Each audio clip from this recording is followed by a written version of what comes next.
Monday night softball on Long Island sees a good one from Bill Edwards Stadium. AFP softball featuring the Oklahoma City Spark and the New York Rise on the Varsity Media Sports Network.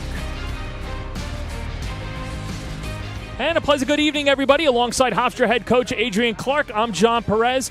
New York comes into this game after a tough road span. They went 1-5 on the road, Adrian, but there's no place like home. Yeah, there's no place like home, and there's nothing like being able to play, sleep in your own bed, play on your home field. You know the bounces, you know how it plays, so this should be a really exciting contest. Should be very exciting, especially for New York. They are the only team that has defeated Oklahoma City this year, although the Spark got them back. It was a 3-game sweep over in Oklahoma City. With that said, New York's going to be led by two of their best players in the lineup, Alex Honnold and McKenna Sun, who has been hitting everything that's been put in front of the plate to her. Yeah, Alex has done an incredible job. I mean, clearly she's batting .432 and leading in RBIs, and so and McKenna Smith actually leading in RBIs with 13. And when you have two forces like that in the lineup, there's no telling what can happen.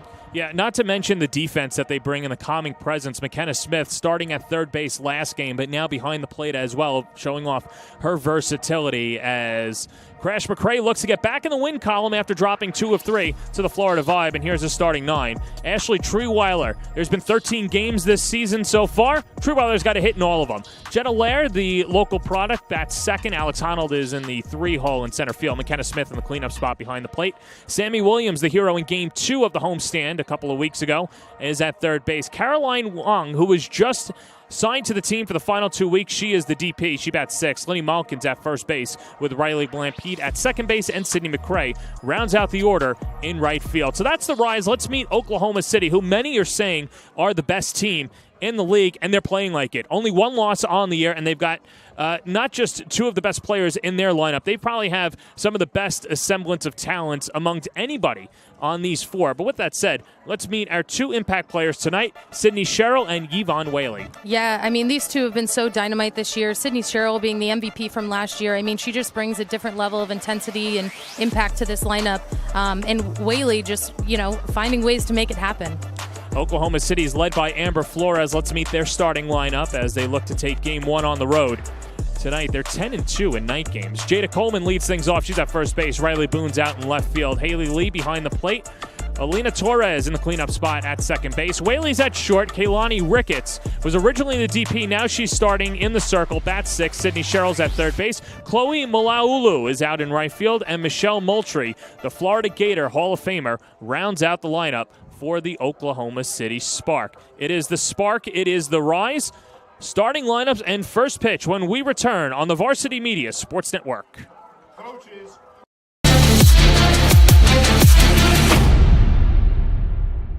Are you a local business looking for new and creative ways to promote your company? Varsity Media offers affordable rates that can get your message across to a demographic of 18 to 54 years of age.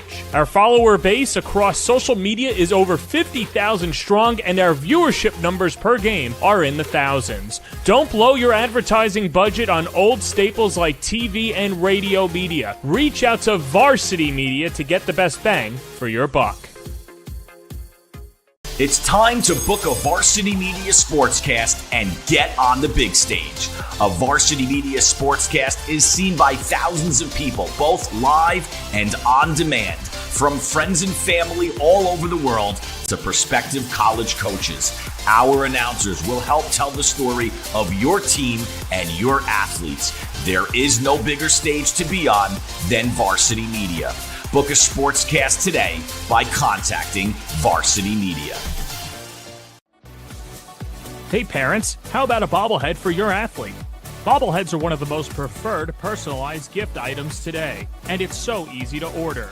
All you need is a photo of your athlete, a model number from our extensive collection of bobbleheads, and the sculpting process begins. 2 proofs are sent for your approval, and once it's approved, in a few weeks, your bobblehead is on the way. It's that simple. Order your bobblehead today by logging into varsitymediapass.com and click catalogs, or call 516-403-2050. When it comes to live streaming, Varsity Media does it all. Athletic events, concerts, musicals, graduations, even weddings. Trust Varsity Media when it comes to your live stream event. Contact us today to learn more about Varsity Media's live streaming services at 516-403-2050 or email ben@varsitymedia.net. Hey parents, Varsity Media is now offering ISO video of just your athlete. Why settle for the wide angle that shows every player on the field? With our ISO video, your athlete is front and center the entire game. This footage will help in creating highlight videos for college coaches to better pinpoint your athlete's play on the field. Watching our video will help your athlete improve progressively throughout the season and may lead to a college scholarship. Varsity Media is now booking ISO videos for the fall, but spots are limited. Contact us today for football, soccer, field hockey, and volleyball by calling 516-403-2050 or emailing ben@varsitymedia.net. Welcome back to Bill Edwards Stadium. Double play is ready to go, and before the game starts, Rise fan, at this time we would like to acknowledge and say thank you to Northwell Health, the official healthcare provider for the New York Rise, as well as our other sponsors here at Hofstra: New Balance, Wilson, Azuri Transportation, Vincent's Clam Bar of Long Island, Erica Cole Salon, Polsky Sports and Entertainment, Print Station, Pitcher Matrix, and Lululemon. Appreciate all the help and support for women's softball in New York. Rise up. It is the Oklahoma City Spark and the New York Rise, and you could do that, right? A couple backflips? You know, I used to be able to. Cheerleading was something I did back in the day, but not anymore. I think, you know what it is? I mean, credit to all of them. They're way more flexible than me, per se. A little added difficulty with the suit on. Yeah, actually, absolutely. I feel like 200 degrees in there, too. Easy. We couldn't have asked for better weather today, though. No, 100%. And, you know, I think the one thing, too, Adrian, and the cool thing about this league is that, and you know this obviously at Purdue and now at Hofstra, there's a lot of softball fans in the Northeast that don't get the opportunity to see players from the SEC, the Big Ten, because in the beginning of the year they're all traveling south, so they don't have a chance to see them in person. Yep. I can't imagine how cool this is for 8- and 9-year-olds that are just getting into the game to see some of the heroes live in person. Oh, it's absolutely amazing. You know, there hasn't always been a lot of visibility in this area, and being able to have this, professional team be here and be on our field just makes it so much easier. And when the weather's nicer, you know, who doesn't want to be outside? Why not? With that said, we'll send it to our public address announcer, Peter Schwartz, for the starting lineups. Number 3, Keely Rochard. Number 7, Kylie Bailey. Number 9, Lindsay Hansen. Number 13, Amber Pfizer. Number 15, Rachel Becker. Number 23, Johnny Goldberg. And number 99, Maddie Wendell. And now the starting lineup for Oklahoma City. Leading off, playing first base, number 22, Jada Coleman.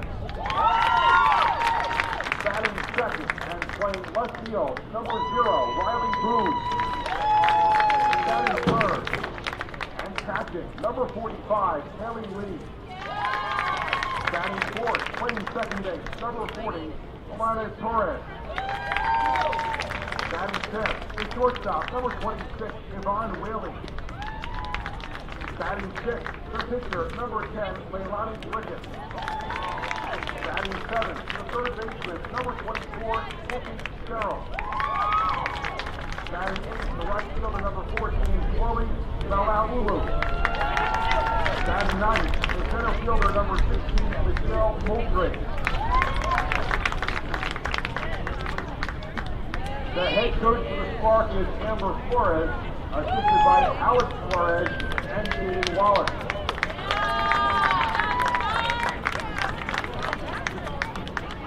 And now, please welcome your New York Rise. First, the reserve. Number 6, Kayla Weddle. Number 8, Mariah Lopez. Number 11, Nicole Mendez. Number 19, Ryan Henry. Number 20, Sarah Cornell. Number 24, Lauren Green. Number 29, Bell. And number 42, Tony White. And now the starting lineup for your New York Rise. Leading off and playing left field, number 50, Ashley Strohauer. Batting second, the shortstop, number 3, Jenna Laird. Batting third, the center fielder, number 25, Alex Arnold. Batting fourth, the catcher, number 21, McKenna Smith. Batting fifth, the third baseman, number 7, Sammy Williams. Batting sixth, the designated player, number 66, Caroline Wong. Batting seventh, the first baseman, number 22, Lenny Malkin. Batting eighth, the second baseman, number 26, Riley Lampy. Batting ninth, the right fielder, number 99, Sidney McCray. And the pitcher, number 12, Felix Ford.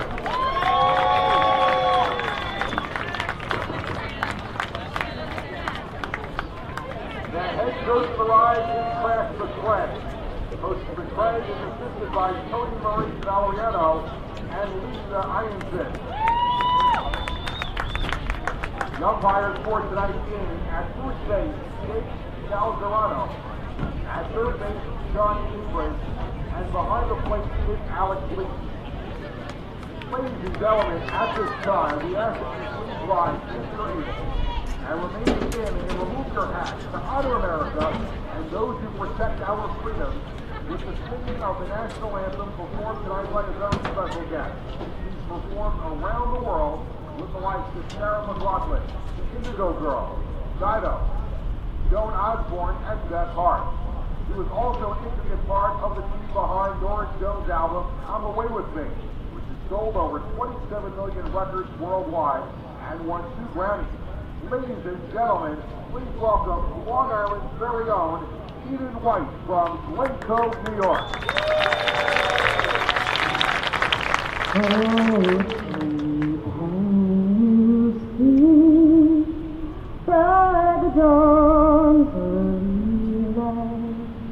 What so proudly we hailed at the twilight's last gleaming, whose broad stripes and bright stars through the perilous fight.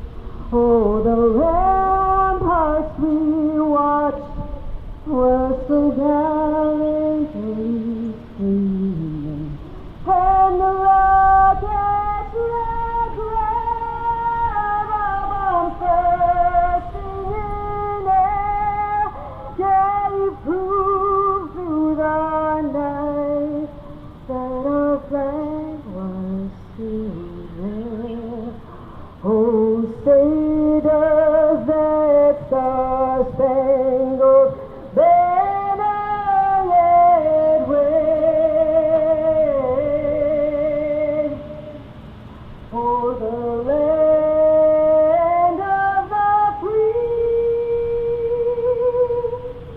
and the home of the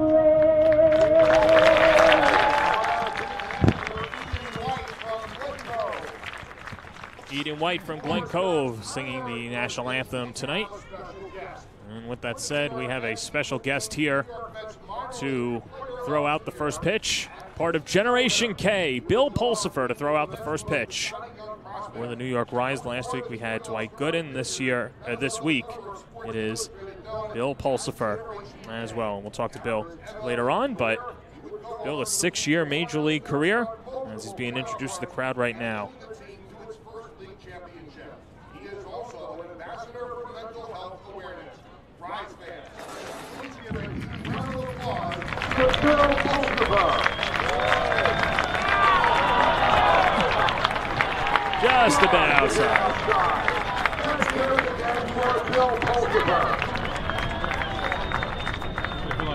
It's actually harder than it looks. Yeah, that's what Dwight Gooden was saying last week, and obviously he had no issue on the baseball field, but he said throwing the underhand, it felt natural, but definitely more difficult as well. Luckily for the New York Rise, they have one of the best pitchers in not just the league, but the entire country, and of course one of the best players playing internationally in Japan. That's going to be Jalen Ford. We'll see her in a second as well, but Adrian, when you're going up against a power lineup that Oklahoma City has, as a pitcher, how do you mentally prepare for that? What goes into the game plan? Yeah, I think it's important to prepare just like you would for any other game, but one thing you have to consider is that your misses have to be misses, right? If you miss over the plate, they're going to attack, and the more that she can stay consistent with hitting her spots, the easier it's going to be for her to manufacture outs and figure out a way to stay on top of them. Yeah, and she pitched really well against the Florida Vibe in her home start on opening night, which was pretty a neat experience. Went the first 4 innings, all shutout, giving up 4 hits, a walk, and 4 strikeouts. She'll go out there with McKenna Smith, and she's been seen as one of the captains and one of the vocal leaders too. Ford, obviously a decorated career at JMU, one of the best players in JMU history, and now she goes on the mound looking to be what the ace is, a losing streak stopper and to start a new one. That's right. Yeah, she is so dynamic. She has a lot to offer. Being a lefty gives a little bit of an advantage, but then when you spin the ball the way that she does and you're able to command pitches and hit spots, you can jam up hitters, you can keep them off balance with the change, and she's going to need to bring all of that today. The one thing that I noticed with her is that she'll shift spots on the rubber, and she'll adapt as the game goes on, and the true hallmarks of a good pitcher. And I know that you've seen her from afar, competed against her. Throw the stats out the window. She is the ultimate competitor. Absolutely. You know, she has something that, all pitchers kind of aspire to have, and that's a level of confidence and security in what she's doing and how she's doing it. And you can just tell that she's a leader on the field. I mean, I remember the first game when I came and I watched her and I said, wow, she's even better than I remember her being, having been in the dugout, competing against her back when she was at JMU. Yeah, just what a great career. She's had, obviously, playing professionally for Honda Reverta in the Japanese Softball League, also for USSSA Pride and the Akron Racers, leading Team USA to the 2022 World Games gold medal and Canada Cup championship. As it'll be Jada Coleman to lead things off for the Spark, and this is a Spark team that, no pun intended, can really light up the lineup, and an electrifying team led by Jada Coleman. And the first pitch at 7:03 p.m. Eastern misses inside for ball 1. We're underway. Jada Coleman from the Colony in Texas, one of 7 Oklahoma Sooners on this OKC team. Takes down low. It's 2-0. Yeah, you can just see she's ready to hit every pitch, and that's something that Oklahoma is about, and what they profess is you're ready to hit until you're not. It was a sweep for the Spark last week as Coleman takes the down and in changeup, and 3 straight out of the zone for Ford. It was a 3-2 Spark win, 7-0, and then 3-0. That was a shortened game in Game 3 with the Thunder and Lightning coming, and 4 straight out of the zone, and Coleman is aboard.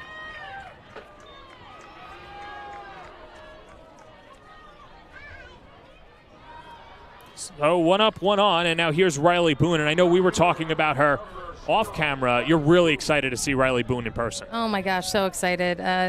She just, the level of energy and intensity to which she plays with is so impressive. Ball dips inside, 1-0. This is a little uncharacteristic of a start for Jalen. She usually comes out and attacks the zone early on. I'm a little surprised that she has gotten a little behind in the count here. And there's her first strike of the night, and something that she needed desperately, especially against a player like Boone, hitting .349 on the year with 3 extra base hits, 4 RBIs. Oklahoma Sooner from 2020 to 2023. And darts outside, 2-1. You've been around softball for a long time. Can you remember the last time there was a team as dominant as Oklahoma? No, I can't. I think they have just, totally made a new name for themselves, right? They're so dynamic. They're so powerful. They are so good in every facet of the game, whether it's on the mound, in the field, or offensively. So McKenna Smith going out there to get on the same page with Jalen Ford, who's behind the count 2-1. Chopped on the ground at first. Treeweiler's up with it. Goes to second for one. Laird the turn. Not in time. Would have been tough to double up Boone with her speed, but the Rye's getting out. And a queen size out number 1, and that'll bring up Haley Lee. Number 45, Haley Lee. Yeah, that was a great job getting the lead out. You know, you're definitely not going to be able to, or highly unlikely to turn 2 on that play, but being able to secure the lead out is going to keep this in a position to let Jalen Ford, find her zone and be able to work herself out of it. Maybe get herself a double play. Here is another Sooner, Haley Lee from Kingwood, Texas. 4 home runs, 12 RBIs on the season. She's hitting .333. Takes low and away and ahead in the count 2-0.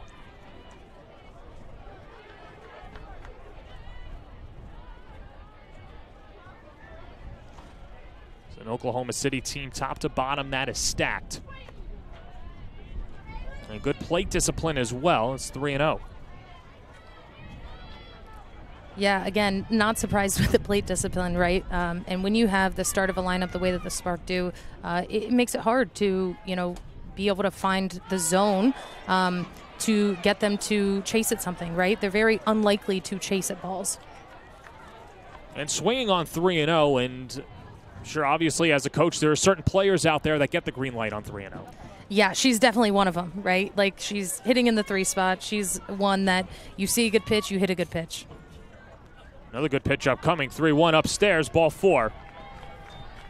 So 2 of the first 3 batters reach base via the walk. Boone goes over to second. Haley Lee on at first, and now it's Alina Torres, the second baseman. Second baseman, number 40, Alina Torres.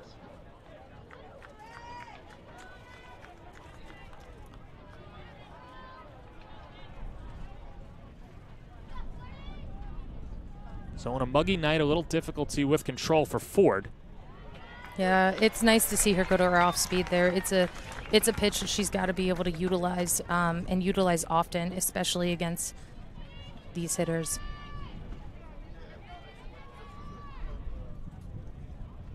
Torres from Glendale, Arizona, takes low 1-1, and is that something where if you're a pitcher you want to self-correct right away? Do you try and go through the inning with your rise, your fastball, or is that something that you want to nip in the bud right away? Yeah, I think it's something you want to get after right away if you're falling behind in counts, right? Like, know that you have another pitch to be able to utilize that's going to keep hitters off balance. The deception is going to be there, and when you're talking about these hitters, if you're not deceiving them with any sort of off speed or change, you're left to only fast stuff. Flattens to short. Laird's up with it, slings it to first, 2 outs. So a productive out for Torres at that as Boone goes over to third and Lee up to second on the 6-3 putout, and that'll bring up Yvonne Whaley. That was a big out right there. Being able to jam up the hitter the way that she did and force a routine ground ball, that was very nice. And so here's one of the players that we featured in the Open. Not a Boomer Sooner, but a Pittsburgh Panther as well. And she takes inside. Count 1-0. Whaley grew up in Houston. 2023 All-ACC first-teamer and 2023 NFCA All-Region first-teamer. Runners on second and third and 2 down. Scoreless top of the first. Big wave and a miss, 1-1. That's the pitch I'm talking about right there, right? She's got to go to it a little bit earlier, a little bit often. But she's starting to find her zone a little bit. If you watch, her pitches are closer to, being those borderline strikes that you're looking to get.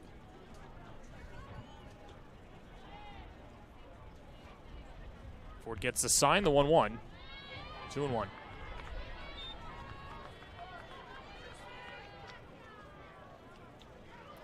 One thing I've noticed a little bit is Ford's pace at the very beginning of this game was very, very fast. She's someone that's usually in control of that. I think if she slows her pace down in between pitches and just takes that little extra half second, I think it's going to help her find the zone a little bit better. So 3 balls and 1 strike. Riley Boone's at third. Haley Lee's at second. Kaylani Ricketts, the starting pitcher, would be next. Check swing, but it's in there anyway, and the count is full.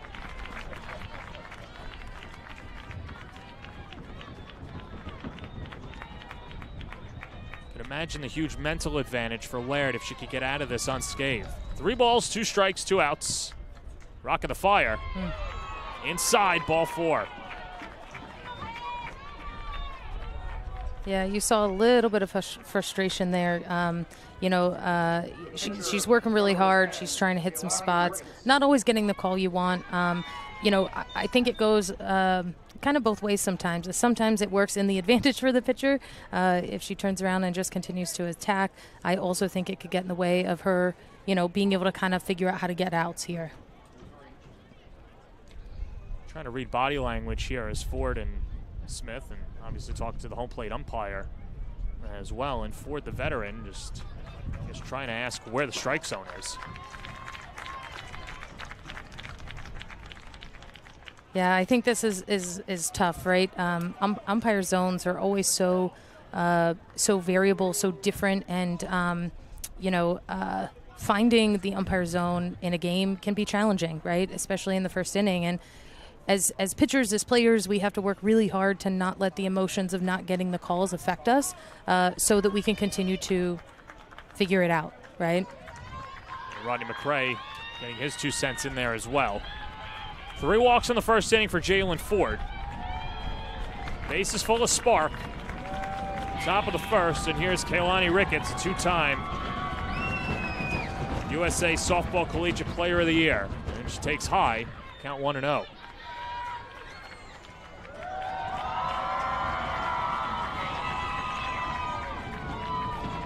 It's fun seeing like a veteran versus a veteran, right? Like these two have been competing after for a while now. And Ford pours in a strike. It's 1-1. Well, they were both in college around the same time. Ricketts, of course, her best years in 2012 and 13, leading Oklahoma to a national championship. And it's pumped foul. 1-2. Yeah, she's in a great spot here to, hopefully roll out an out here, or even a fly ball. 1 ball, 2 strikes, 2 outs. Bases loaded, scoreless, top 1. Ford rocks and fires. Inside, 2-2. Little low. I love that spot, though. I love that she's continuing to try to pound inside.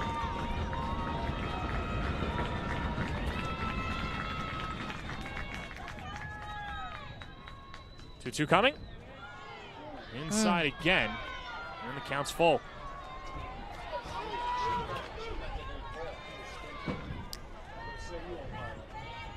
Been a little difficult on that inside corner for Ford. We'll see if she goes that way again. Here comes a payoff pitch. Just inside, ball 4. Just missed. And she walked in a run.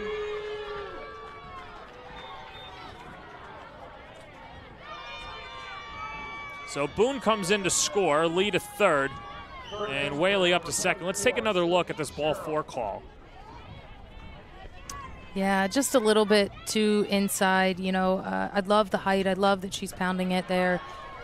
She's just not quite getting any borderline call right now.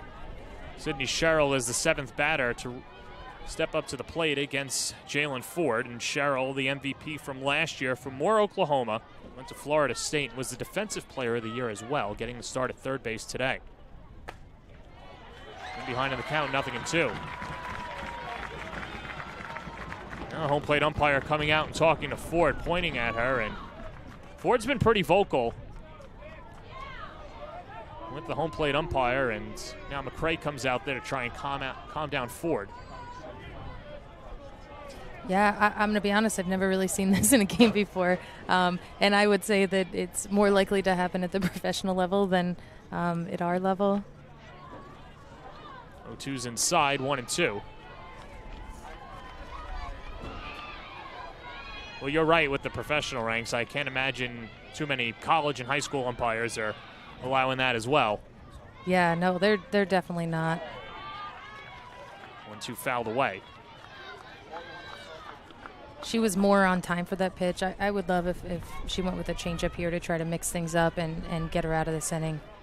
Keep it low, though. Yeah, a changeup was working on the outer half, at least to lefties. And now Amber Flores will bring her entire base runners over as well. I'll have you put your coach's hat on, as it always is. What is Amber Flores telling her team? Yeah, I think she's just telling them to be patient, stick to their process, let whatever is happening on the field sort of happen and just zone into one pitch at a time and get something you can hit.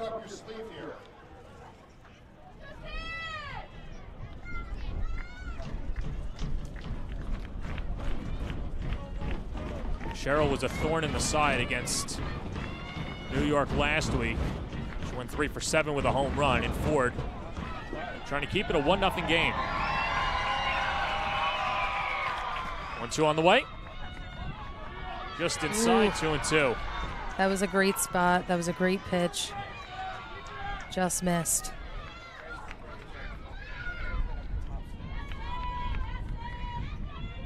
Two. That's low and away, ball 3. Cheryl thought it was ball 4.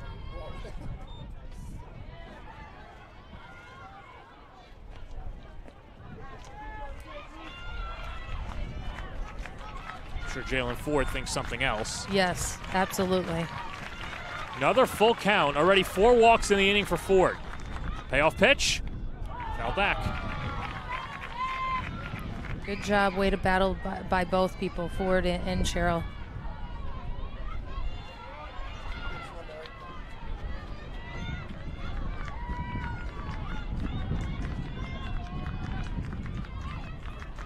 Ford on the same page with Smith. The 3-2.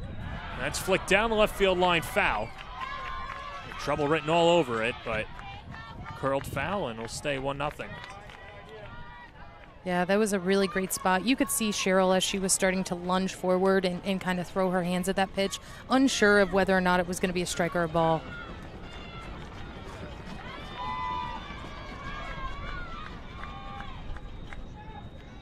Three-two. Popped up, shallow center, and right there is Jenna Laird on the edge of the infield grass.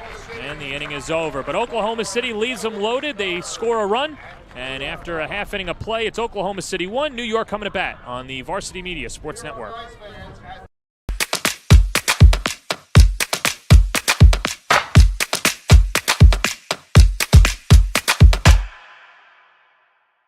When it comes to live streaming, Varsity Media does it all. Athletic events, concerts, musicals, graduations, even weddings. Trust Varsity Media when it comes to your live stream event. Contact us today to learn more about Varsity Media's live streaming services at 516-403-2050 or email ben@varsitymedia.net. Are you a local business looking for new and creative ways to promote your company? Varsity Media offers affordable rates that can get your message across to a demographic of 18 to 54 years of age. Our follower base across social media is over 50,000 strong, and our viewership numbers per game are in the thousands. Don't blow your advertising budget on old staples like TV and radio media. Reach out to Varsity Media to get the best bang for your buck.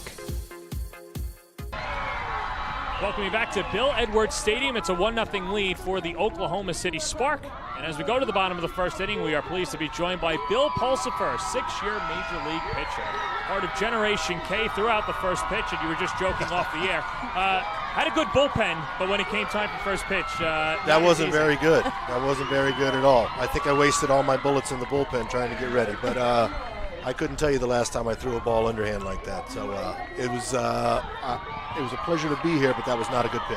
That's all right. Well, wiping it away, what have you thought of the atmosphere here so far, especially for this softball community? I think it's great, man. We got a packed house here. You know, the young girls are here. Obviously, the young girl softball players seeing the women play, and I know that these girls are all. I hate to say girls because they're all women now. I sound silly, but I think it's great. You know, I know that they got a big talent here, and I think it's a tremendous atmosphere. And, you know, for you, too, I know obviously you didn't grow up here, but you grew up here professionally, and then obviously stints with the Mets and then the Long Island Ducks. For you as a Long Islander, or now a indoctrinated Long Islander, how has that been? What has it been like to settle roots here and obviously keep the Pulsifer legacy going on Long Island? Well, my wife is originally from Long Island, so it was kind of a natural move for us to come up here. I'm a New Yorker now. You know, I grew up in Northern Virginia. My young life, I was all over the world with my father being in the military. But I'm a Long Islander. I love Long Island. I prefer it a little further out east, but you know what? I travel all back and forth throughout the island. And, you know, that's one of the cool things, too. Obviously, you know, training out there in Bellport and obviously having that resume with young players and getting to know them. I know that you're a huge advocate for mental health and obviously what goes on in between the ears for some of these young players. With all the experience that you have, what's your number one message, I guess, to this younger generation looking to maybe not play professionally, but, you know, level up their game and play at the highest level they can? Well, for me, the number one thing is kind of being aware of what's going on and don't try to deny when you feel like you're feeling different or you know that you're going through some things. You know, we all go through things. It's just a matter of how strong it is at any certain time. You know, and anything with a spectrum, you can be degrees from 1 degree all the way to, you know, 110. But I would say be aware of it and don't be afraid to say something about it. You know, that's one of the things that it's not, and especially in my day, it wasn't talked about. But there's ways of that you can get assistance and you can get help and you can battle depression, you can battle anxiety, and you can do things to make it better. I think that denial is probably the worst thing to do. I think that if you feel like you're feeling something, then you should let somebody know, and then there's ways that you can go about helping yourself out. Yeah, and Adrian, I'd imagine as the head coach of Hofstra too, obviously you're dealing with teenagers when you first meet them to an older level. Like, the game has certainly changed over the last 15, 20 years, and definitely how people approach the mental game as well. Yeah, I mean, I think it's so important to talk about it, and it's so great that you're making such an impact doing this. Quick question for you, like, what would you say to these athletes? Like, how important is it building those relationships with them, and then how do you create that safe environment where they do feel comfortable sharing? Oh, I think for me personally, when I deal with young players and that, I kind of let them know that the things that I kind of went through in my career, and that it's not abnormal for you to feel the anxiety of being out there on the ball field, even in life in general. You know, that life is tough and life is hard, and things don't always go your way. So, and we all have serotonin in our brain, and it all fires different ways for different people. But, you know, the doctors do a tremendous job of their research of ways of going about helping people out. I just try to make people feel comfortable about it, to say that, you know what, if you ever have an issue, you can talk with me, because I know what it's like to stand out there on the mound and feel like you have no idea where the ball's going, or you know, sitting there and feel like the walls are closing in when you're struggling. So I just try to make people feel like they're not the only one that goes through these types of things. Yeah, awesome. Thank you. Jenna Laird's at the plate after Ashley Trueweiler ground out. Jenna Laird, a local product from Long Island, went to Mizzou, and one thing that, you know, I know everyone this is hit on the ground at first, and Jada Coleman gobbles it up 2 away. I'll ask you quickly here. You know, there are some players out there that have had, you know, I know you were a military son and growing up in different areas around the world, but, you know, for some players out there that, you know, are also bouncing around and, you know, whether for different circumstances, different environments, what would you say for them to try and create, I guess, maybe a home mentally and try and have that rock base to stay stable? I mean, obviously, wherever if you're playing, if we're talking about playing, wherever you're home, that's where you're at. You like to try to ingrain yourself a little bit into the area that you're at, know some places to be away from the field instead of everything always being at the field. But for me, if you're looking to be an athlete, whether it be softball, baseball, basketball, whatever, I think that you need to embrace the grind, that you're not going to be in one place, that you are going to be moving around. And if it's not for you, then maybe that's not for you. Again, having your teammates, being your friends, be in a group, stay together, you know, everybody's pulling in the same direction and trying to accomplish the same types of things. So I think the more that you can have more people involved, the better. But you gotta embrace the grind. If these women out here are gonna try to play pro ball, they're gonna be traveling, and I say the same thing for the guys trying to do independent league baseball or play professional baseball. It's not all it's cracked up to be all the time. There's a lot of travel that's involved to it. There's a lot of stress that's involved to it. You just got to try to embrace it. All right, well, you kind of segued into my next one. Your son Liam obviously played at Queens College, now playing for the Long Island Ducks. One thing that I noticed is that both of your sons, the initials LHP, did you know that they were going to be lefties as that's hit into center field and Alex Honnold was on with a 2-out single? So you've got, correct me if I'm wrong, so it's Liam Hayden. Yes. And Leighton Hale. Leighton Right. Hale, yes. How did you mold them into left-handed pitchers? Is this just luck? Well, one of them was a left-handed pitcher. Liam's a left-handed pitcher. Leighton was a middle infielder, a right-handed thrower, second base shortstop type. And I didn't mold Liam into a left-handed pitcher. He's a left-handed pitcher. You know, luckily, left-handedness runs in my family. You know, my wife's father is left-handed. My mother was left-handed. We have left-handed in our family, so that wasn't I wasn't one of those fathers that tied the kid's arm behind the back to make him a lefty. And believe it or not, I've seen that with a few of the parents that I give lessons to, and you can usually pick it out after 2 or 3 lessons that's probably not their hand they originally threw with. But the LHP came about because at the time when they were being born, I was kind of in and out of baseball a little bit, and I just kind of wanted them to have the lineage of knowing who their father was and what their father did. So when Leighton, you noticed that he was a right-hander, there was never a chance to change his name or anything or change the initial? No. The LHP is just a left-handed pitcher thing, and it's actually become wow. Oh. Almost a nice play down the line. I hope Jada she's Coleman all right. spilling over. That's a heck of an effort. That is one heck of an effort right there. That's the thing you're going to see from her. You're going to see her literally run through a wall to catch a ball. Did. Yes. That's awesome. No, the LHP thing was kind of a little bit predetermined, and I like it. You know, Roger Clemens has got all his kids named with a K, and right. I'm not quite Roger Clemens, but I've got my 2 sons are LHP. I think it's great. Thank you. So you're not. I think it's great overall. So the count 2-2 now to McKenna Smith, who's been one of the best hitters for the Rise so far, trying to keep this thing going. Just want to see where the inning goes. And yes, sir. Ask you this, but it's hit in the air out drops. to right center field. Moultrie is there, and she'll make the catch, and the inning is over. Bill Pulsifer, it was a pleasure meeting you. Thank you for the time, and good luck with everything going forward. Best of luck here. Thank you. Pleasure. Thank you. Very nice meeting you. That's Bill Pulsifer. We'll go on to the second inning on the Varsity Media Sports Network.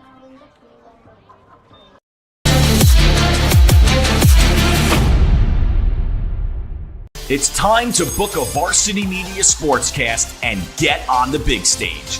A Varsity Media Sportscast is seen by thousands of people, both live and on demand, from friends and family all over the world to prospective college coaches.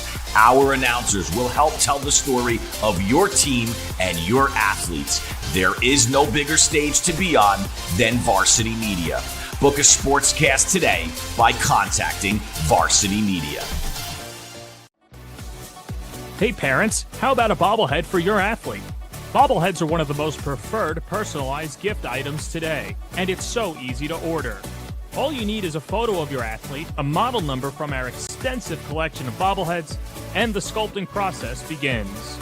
2 proofs are sent for your approval, and once it's approved, in a few weeks, your bobblehead is on the way. It's that simple.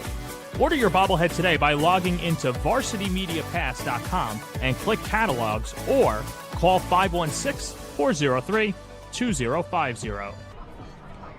Welcome back. Top of the second inning, Jalen Ford trying to shake off what happened in the first inning, and Adrian Clark, 4 walks, a lot of close pitches.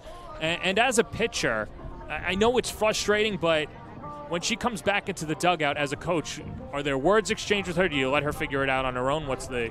Yeah, I think you give her a second to just kind of take some deep breaths and to lower the blood pressure. And then after that, you have just a very logical conversation. In times like that, pitchers tend to respond best when you're direct with your feedback and you're honest, right? Like, hey, the umpire wasn't giving you what you wanted. However, you threw some really great pitches. Keep working to attack the zone and attack early. It'll be 8-9-1 due up for the Spark. Chloe Malaulu from the right fielder, and then Michelle Moultrie, and then top of the order, Jada Coleman, almost making a nice play, a la Ike Davis down the right field line, tumbling over, but unfortunately not enough real estate. As the first pitch misses down and in, 1-0.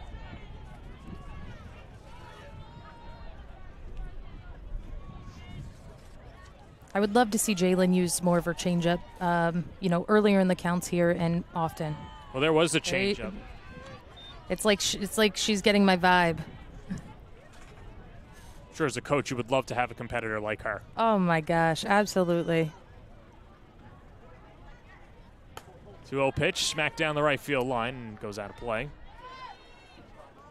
Malaulu from Long Beach, California, played her college ball at Mississippi State and wore out New York pitching last week. Went 3 for 5 with a home run and 2 RBIs. Playing for Mississippi State from 2019 to 2023. Yeah, I'd like to tell people from California that we also have a Long Beach, New York here. Little different in beaches, but still the same vibe. I agree. There's a beach. The weather is, well, we got winter out here if you are into seasons. That's right. For Long Beach. Oh, right off the glove there. Oh, so close to having it. I think if she just kept moving with the ball with her feet, she would have totally had that ball. And so Malaulu is on with a leadoff single. Center fielder, number 16, Michelle Moultrie.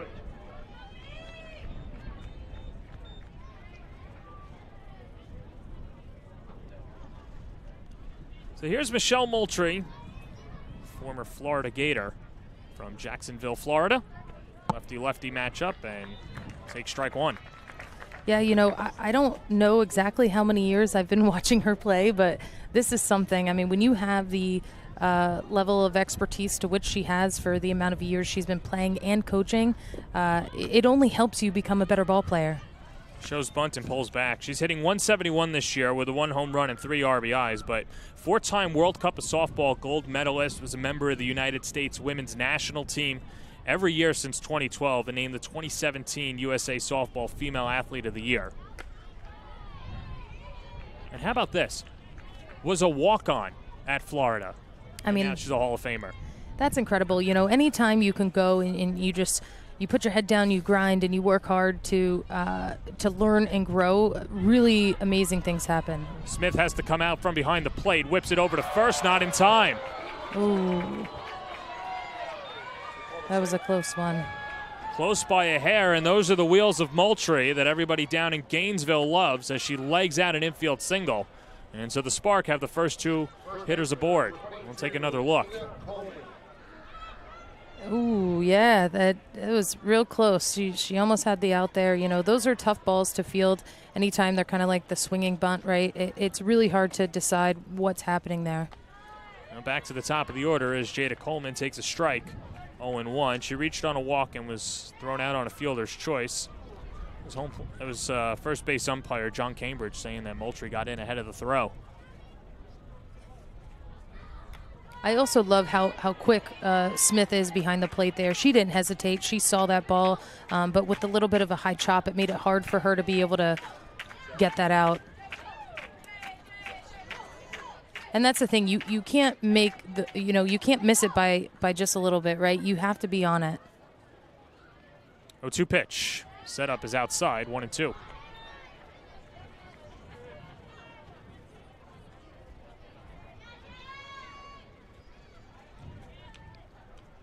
Well, great speed on the base paths for the Spark with Malaulu at second and Moultrie at first. And that pitch misses inside. Ooh, that is a beautiful spot. And home plate umpire Adam Leap just not giving Ford that inside corner. Yeah, that one was pretty good spot. Slam foul into the dugout, almost took out one of our own. Yeah, and you saw Coleman swing there, a little defensive, right? She wasn't ready to hit that pitch, and it was nice and tight, only allowing her to barely, foul it off.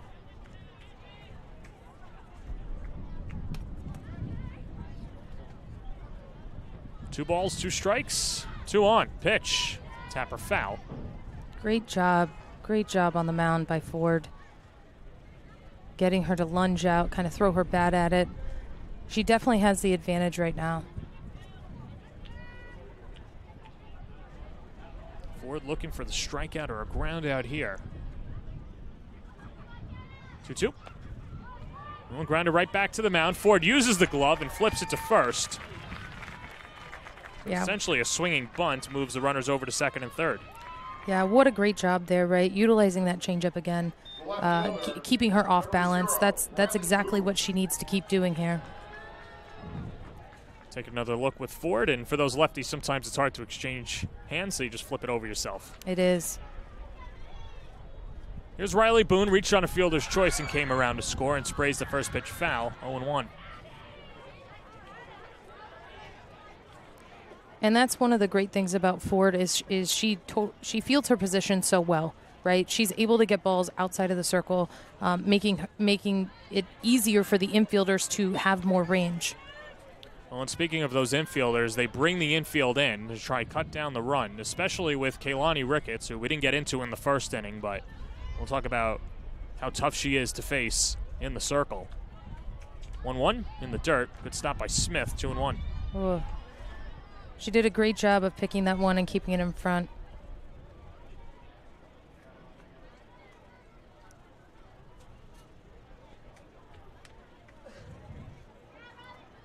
And that's a great timeout called by her, right? In the 2-1 count, you've got runners in scoring position. It's a perfect time to go out there and check in on Jalen, make sure she's in the zone she needs to be in. Maybe even give her a cue of hey, you slowed down a little bit on that one. Stay hard, right? Attack, come straight at the catcher.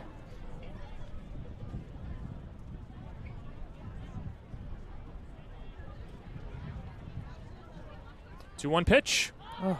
Popped up, and Ford will take it herself. Two away.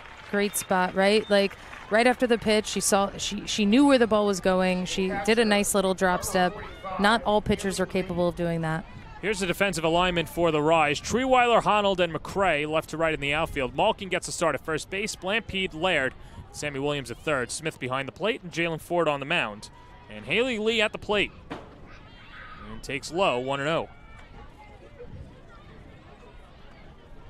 Lee, one of the 4 walks in the first inning. Ford doing a good job of getting out of it with just giving up the 1 run. But now misses high. 2 balls and no strikes.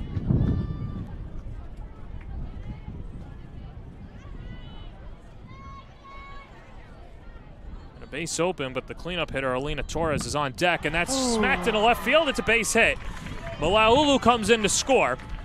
Ashley Treeweiler picks it up, flips it into second as Moultrie comes in to score. It's a 2 RBI single for Haley Lee, and that gives the Spark a 3-0 lead. Yeah, that pitch was left just a little too good. I mean, she got a lot of barrel on that and hit it pretty hard. You see Laird give everything she has to try to get that ball and just not quite tall enough. Check that, the RBI double, as that brings in Malaulu and Moultrie in a 3-0 Spark lead. And here's Alina Torres ahead in the count, 1-0.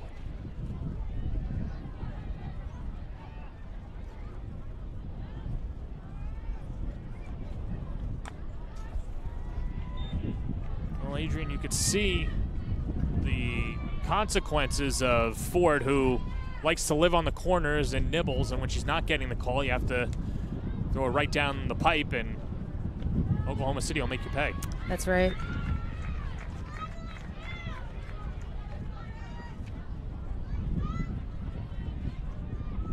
Alina Torres grounded out the shorter first time up, 0 for 1. Right ahead in the count, 2-1. 3-1. Oh, that's a good spot. That's a good idea with that pitch.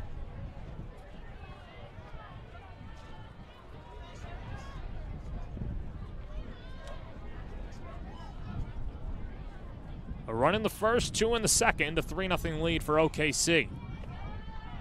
That's a great spot right there.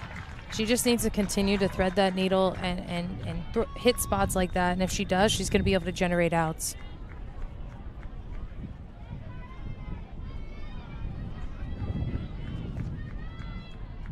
Payoff pitch. That's high, ball 4. 5th walk of the evening issued by Ford. And now runners on first and second for Yvonne Whaley. Yeah, and this is uncharacteristic for Ford. She is usually so in control and commanding her pitches. I'm surprised to see that she has 5 walks so far in the game, but she is a competitor. She's a fierce competitor, so I do think she's going to, figure some things out here. That pitch misses inside, and you can see the reaction from Ford. Not getting the call from Adam Leap. Behind in the count for ball one.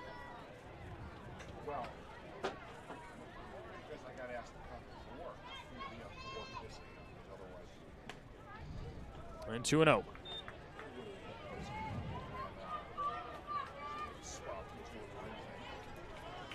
Yeah, she's fighting hard out there.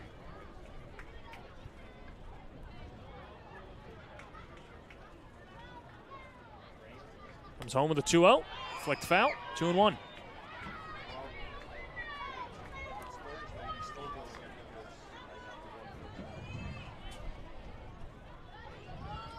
Tough sledding so far for Ford. Behind a lot more hitters than she bargained for. 2-2. Yeah, that's a beautiful spot.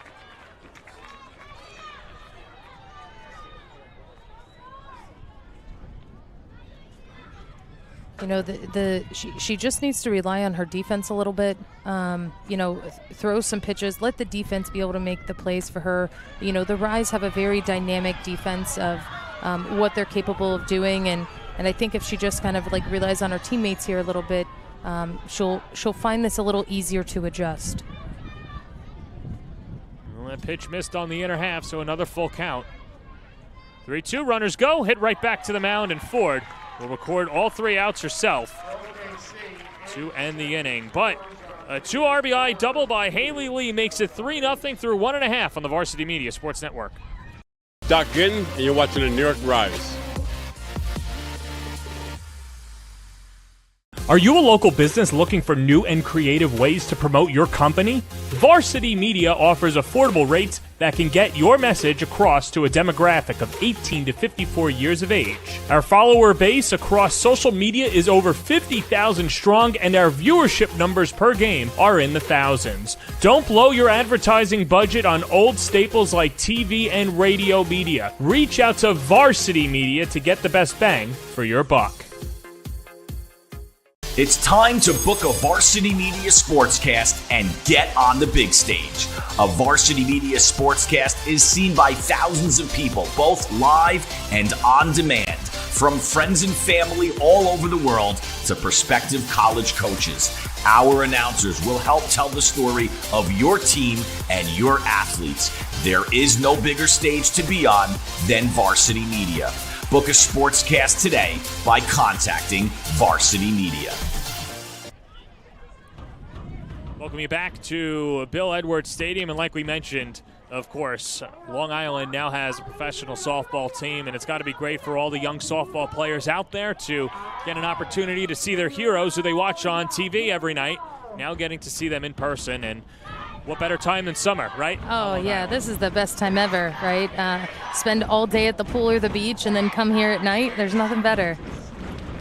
I'm jealous. I wish that there was a local team, at least where I grew up, that you could go to games every night. But either way, it's a great experience for a lot of these young fans. Oh, absolutely. And you can just see the excitement. I mean, these cheers, being able to watch these women play. I mean, there's nothing more inspirational. Well, we didn't get a chance to meet our starting pitcher, and that was Kaylani Ricketts, who threw a scoreless frame in the first. And, of course, if you know Michelle Moultrie, you know Kaylani Ricketts, and you know some of the names, of course, on this roster. But Ricketts represented Team USA in 2011 and 2019, the Pan American Games. 4-0 this year, a 1.50 ERA. Look at the walk-to-strikeout ratio, 6 walks to 18 strikeouts. She can really fill it up, and she's not just a thrower. She can go up, down, left, and right. One of the better masters of her crafts as she throws ball one. Oh, absolutely. She is so dynamic. She's got some speed behind what she does. She keeps hitters off balance, and she just has this mound presence that's is so dominant. Sammy Williams lines out to Alina Torres, one away. Here's the defensive alignment. You just saw Torres. Let's meet the rest of the infield. Jada Coleman at first, Yvonne Whaley at short, Sydney Sherrills at third base, Riley Boone out in left, Michelle Moultrie in center, and Chloe Malaulu in right field with Haley Lee behind the plate and Ricketts in the circle. Well, here's Caroline Wong, just signed with the team today, flew into New York this morning and now into the starting lineup. A natural catcher, but hitting in the 6 hole. She's the DP. Out of Oklahoma State, NFCA third-team All-American. Played at Liberty before becoming a Cowgirl at Oklahoma State, where she won the 2022 A-Sun Player of the Year. That's one of the cool things about these 4 teams is that with the amount of talent that's out there, imagine picking up a free agent that had a decorated career. Oh, yeah. And I would argue that there's so many free agents out there, right? Like I'm so excited for this league because it's giving so many opportunities for athletes to be able to continue playing their career, the game they love, in the same way that other professional leagues are. And so I'm just excited for it to continue to grow and expand so that more athletes can get that opportunity. Yeah, the way it is right now is you've got obviously the Rise here in New York, but the other 3 teams are in the South, Oklahoma, the Chattanooga Steam, and then the Florida Vibe, as Wong tops it foul, third base side. But you're hoping that you could get a Northeast circuit or even teams in the DMV area and make that travel a little bit easier for the Rise and obviously the other teams. Yeah, absolutely. There's so much powerful softball throughout this country. California being like a mecca, Texas being a mecca, Florida, we have the Vibe. So many opportunities for growth. And Caroline Wong in her first at-bat gets a single to right center field, and she's on with a 1-out hit. I loved how calm she stayed in that 1-2 count. She was unfazed. She was swinging at good pitches, and she was swinging hard. And when you do that with someone like Kalani on the mound, the ball's going to go, right? It's going to find a hole. Going to bring up Linny Malkin, the first baseman.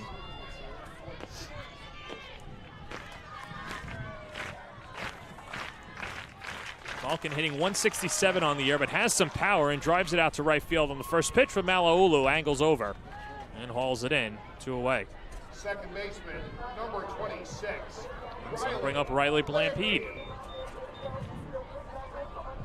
Early in the game, you really want to see your hitter stay on the attack, work to get a good pitch to hit, but be ready to hit, right? When you see a pitch is over the plate or something you can handle, you want to be able to attack. She just missed that. Pitch hits on the inside corner to Blampede, 0-1. Blampede from Cordell, Georgia, went to South Carolina, 185 on the season. And the count even at a ball and a strike.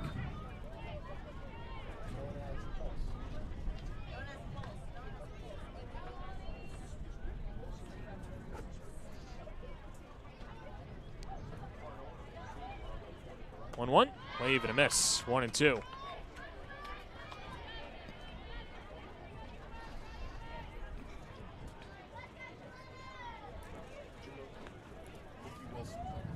Ricketts just trying to get through 2. Scoreless inning. She's a strike away. The pitch, wave and a miss, struck her out. And the inning is over. So she works around the 1-out single. 2 scoreless frames for Kaylani Ricketts. Going to the third on the Varsity Media Sports Network. You're watching Varsity Media, New York's high school sports network. Hey parents, Varsity Media is now offering ISO video of just your athlete. Why settle for the wide angle that shows every player on the field? With our ISO video, your athlete is front and center the entire game. This footage will help in creating highlight videos for college coaches to better pinpoint your athlete's play on the field. Watching our video will help your athlete improve progressively throughout the season and may lead to a college scholarship. Varsity Media is now booking ISO videos for the fall, but spots are limited. Contact us today for football, soccer, field hockey, and volleyball by calling 516-403-2050 or emailing ben@varsitymedia.net. 3-0 the lead for the Oklahoma City Spark. Top of the third inning, double play, throwing out some dogs to the crowd. I know I had my hands out, Adrian as well, but for the spectators. But a 3-0 lead as Jalen Ford goes back to the mound, and through her first 2 innings, it hasn't been exactly how she has wanted, but now her mental approach going into the third inning, facing the order for the second time. Yeah, I think she's got to go out there and really just rely on her teammates around her. Let the hitters put the ball in play. Let's see what the defense can do. I think the more she can do that, instead of trying to carry the weight on her own shoulders, it's going to be a little bit easier for her to adjust. The 6, 7, 8 due up in the Spark lineup. Kaylani Ricketts, Sydney Sherrill, and Chloe Malaulu. Jalen Ford, 3 runs on 3 hits in 2 innings of work, 5 walks. The marquee was a 2 RBI double by Haley Lee in the second. And behind in the count for ball 1 to Ricketts.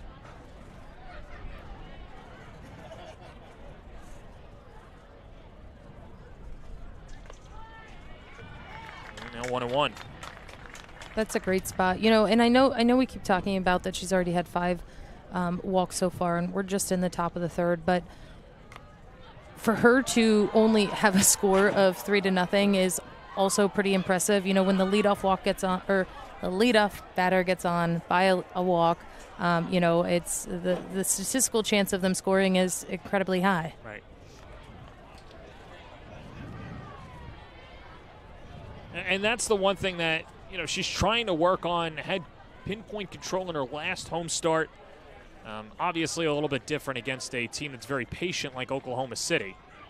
And there's a wave and a miss on a down and in changeup for strike 3. That's the pitch she's been trying to get those swings and misses on, but the problem is she wasn't ahead in the count, right? When you're ahead in the count, you're going to get those swings and misses, but when you're constantly working behind, it makes it so much harder to get them to bite at something a little out of the zone. Sydney Sherrill 0 for 1 on the day. She popped out to short her first time up. Count 1-0.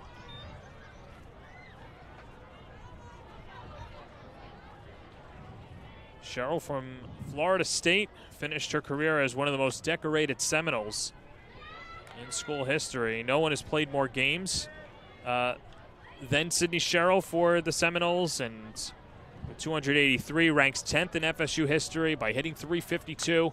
And cracks us to deep left center field. Hano going back, cannot make the catch, pops out of her glove. And Sherrill is on.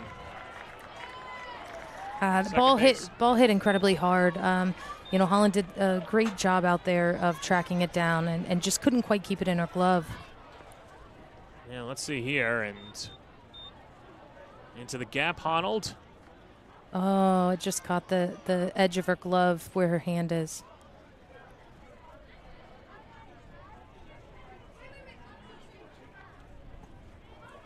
Looks like they'll rule it a hit. So Sherrill's aboard with the extra base hit for her. That's her second double of the year. And one that Honnold wishes she had back. As here's Chloe Malaulu.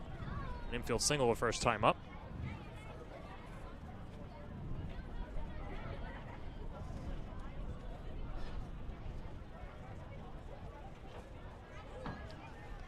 Smith continuing to, get in Jalen's ear, and your really elite catchers are keeping a thumb on the pulse of the game and how it's progressing and what the pitcher needs. Every pitcher is a little bit different, and I think these conversations are really helping Jalen continue to, command her pitches. Yeah, Smith has encapsulated everything that you would want out of your catcher, from being that vocal leader to being comic relief at times, and everybody's different, right? It's different ways to reach different players, and Smith has navigated that beautifully, even though she hasn't played with most of them at all. Yeah. Well, that's the thing about, really elite catchers is you don't have to always play with your opponent if you are paying attention to how the game is developed. If you're paying attention to, okay, she had runners on second and third and got to a 2-1 count, like those sorts of situations, when you see time and time again, you recognize, wait, I've been here before. This is what I need to do here. One pitch just missing to Malaulu, and the count's 2-1.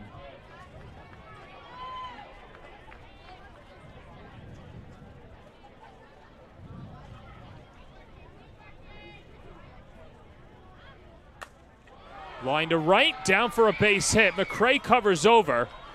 Sherrill rounds third. The throw to the plate is up the line. Sherrill slides in. An RBI single for Chloe Malaulu makes it 4-0 Spark.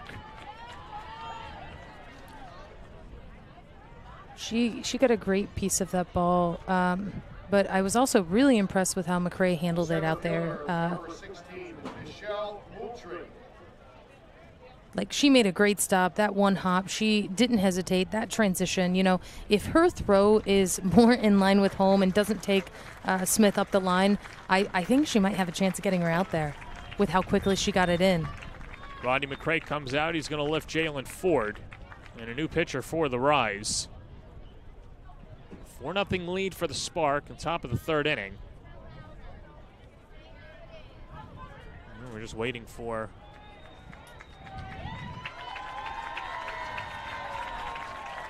a new pitcher as Ford comes off.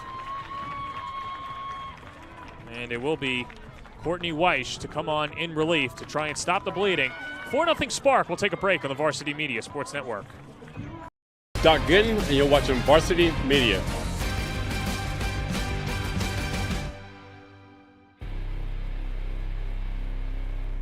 Are you a local business looking for new and creative ways to promote your company? Varsity Media offers affordable rates that can get your message across to a demographic of 18 to 54 years of age. Our follower base across social media is over 50,000 strong, and our viewership numbers per game are in the thousands. Don't blow your advertising budget on old staples like TV and radio media. Reach out to Varsity Media to get the best bang for your buck.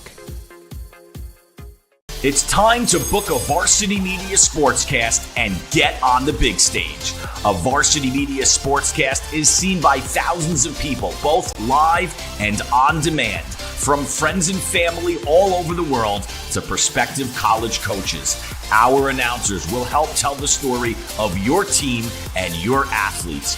There is no bigger stage to be on than Varsity Media. Book a sportscast today by contacting Varsity Media. When it comes to live streaming, Varsity Media does it all. Athletic events, concerts, musicals, graduations, even weddings. Trust Varsity Media when it comes to your live stream event. Contact us today to learn more about Varsity Media's live streaming services at 516-4. Courtney Weish comes on in relief and throws low, ball one to Michelle Moultrie. An RBI single by Chloe Malawalu makes it 4-0 as Weish comes on 2-1 on the year, a 3.40 ERA.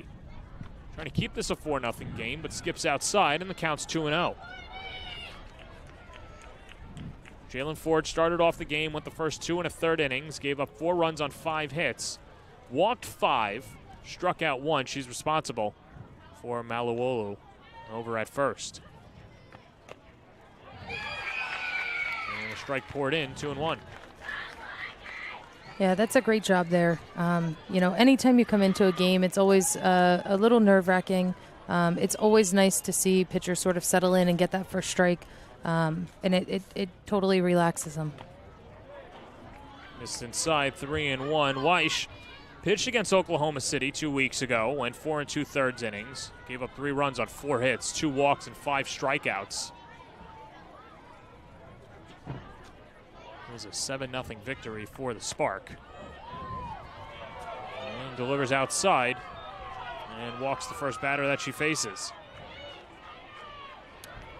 Yeah, I love the explosion that I'm seeing out of her motion. She's really powerful and she's really attacking. Her timing looks to be just a little bit off with her hand as she's coming through to release. So I think if she can get that going a little bit more to match the speed in which her body is moving, I think she'll start to be able to find the zone a little easier. Jada Coleman, a walk and a ground out in 2 at-bats. Skips off the glove of Smith, and going over to third is Malaulu. Slides in ahead of the tag. And might have taken a tough tag as well. Yeah, it looked to be a little bit of an awkward slide. She kind of got stuck. It looked like did a little bit of a flop. Maybe knocked the wind out of her. Well, let's take another look. Oh, yeah. you could see the hands hit first instead of the body. And anytime your hands go down first, right, it's like a parking brake. It's going to kind of stop your momentum. Pretty dangerous to do. Yeah, she slid faster than I think she's trying to. Amber Flores out there. Trying to give her a moment, and sometimes, of course, the best medicine is just time, but Malauulu is going to come off. Now, the one good thing about the re-entry rule is that she can be tended to now and come back in the game afterwards. So it looks like Oklahoma City is going to get a pinch runner.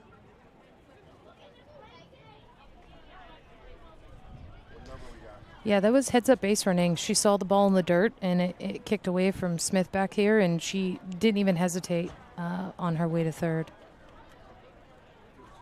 And so it'll be Rachel Becker to pinch run over at third base.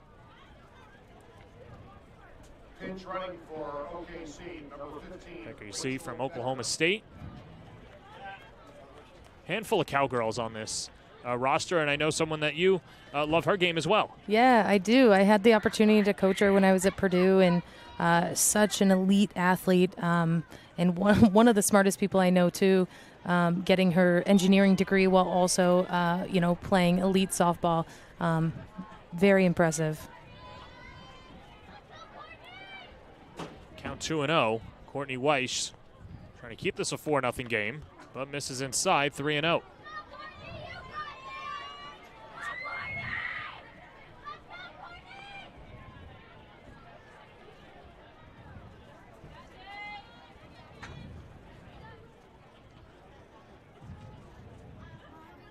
The pitch, 3-1. Well, how about this stat?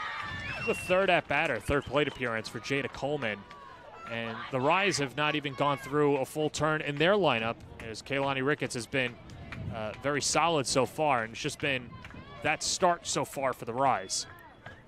Yeah. Hit up the middle, backhanded by Blampede. Nice play, fires to first to get the out. A run comes in as Becker touches up.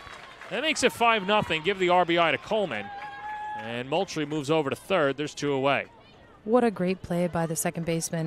That's a hard hit ball. That's a hard play to stop and to make, kind of coming across her body. You saw a little bit like, oh, am I going to try to throw home there, knowing that that wasn't the place to get an out, and being able to keep it on the infield and make that out. Riley Boone attacks the first pitch. Room service hop to Lenny Malkin, takes it to the bag, and the inning is over. 2 more runs for OKC. 2.5 in the books. 5-0 Spark on the Varsity Media Sports Network.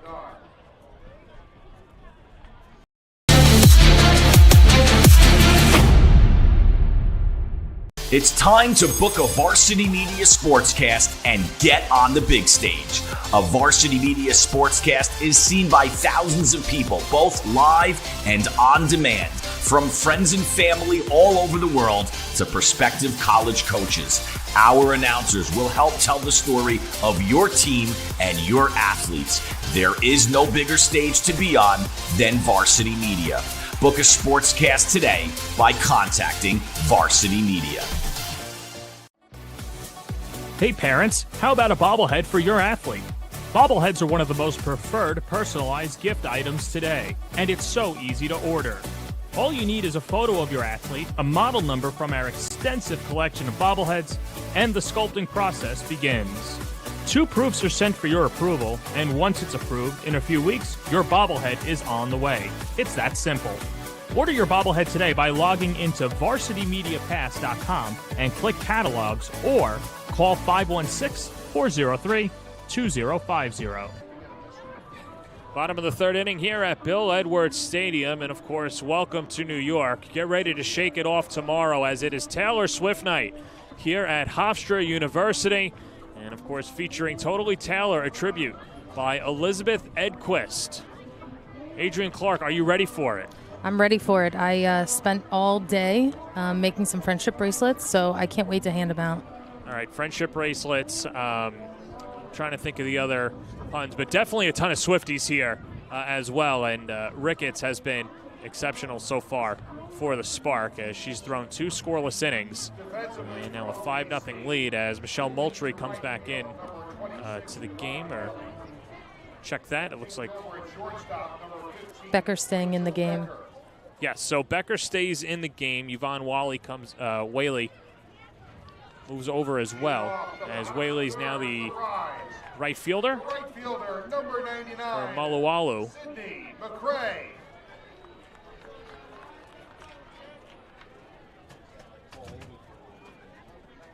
And Becker goes over to short, so that's the changes there. It's always good to have a coach in the booth. You guys are on top of it. Yeah. You just kind of know. I wish I had more to tell you other than when you're around the game long enough, you just see and you know.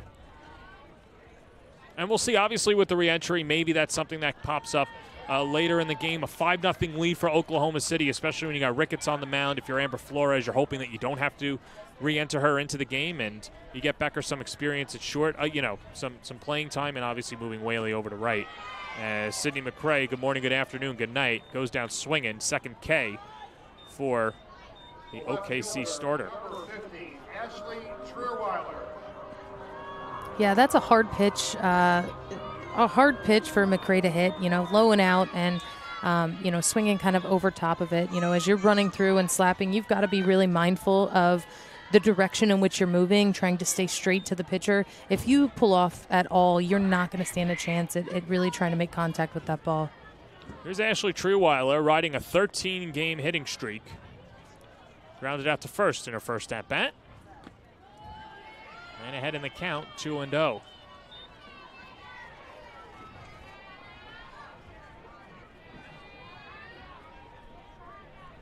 Trierweiler, two-time All-WCC first-team selection, went 2 for 7 in the series against Oklahoma City.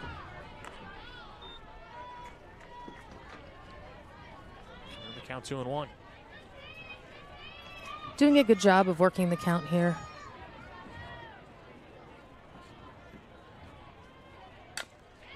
Slapped on the ground to short. Nice play by Becker, but a low throw. And Trierweiler's thinking extra bases. And as she pulls into second, should be a single and an error. But Trierweiler moves into scoring position after the nice pick by Becker, but not the best throw. And the Rise have a runner on second and one down. Yeah, what a great stop. The best shot to getting that out is to charge the ball, and she did just that, putting herself in a position to have the chance to throw just a little bit wide.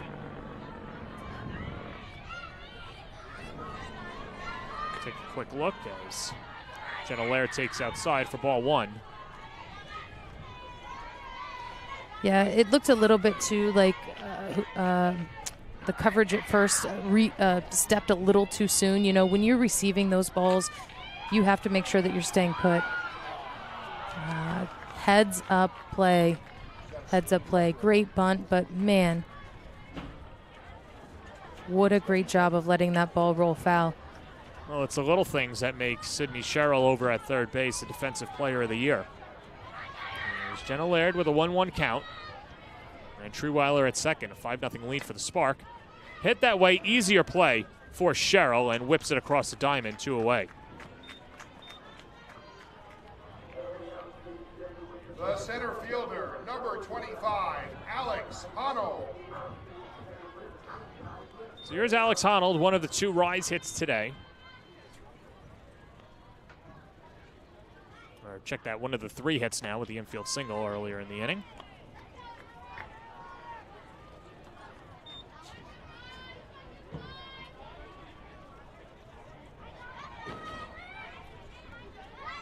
Honnold now with hits in each of her last 3 games with that single in the first. As the pitch skips on the outside corner.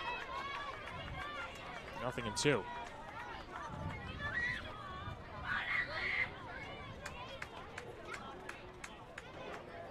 Rocking the fire. Up and in.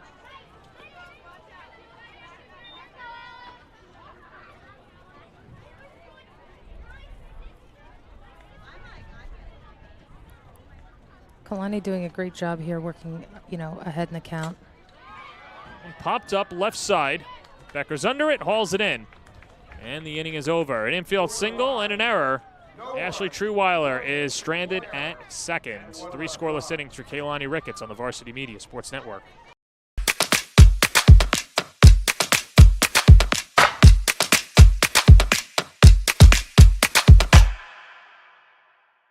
When it comes to live streaming, Varsity Media does it all. Athletic events, concerts, musicals, graduations, even weddings.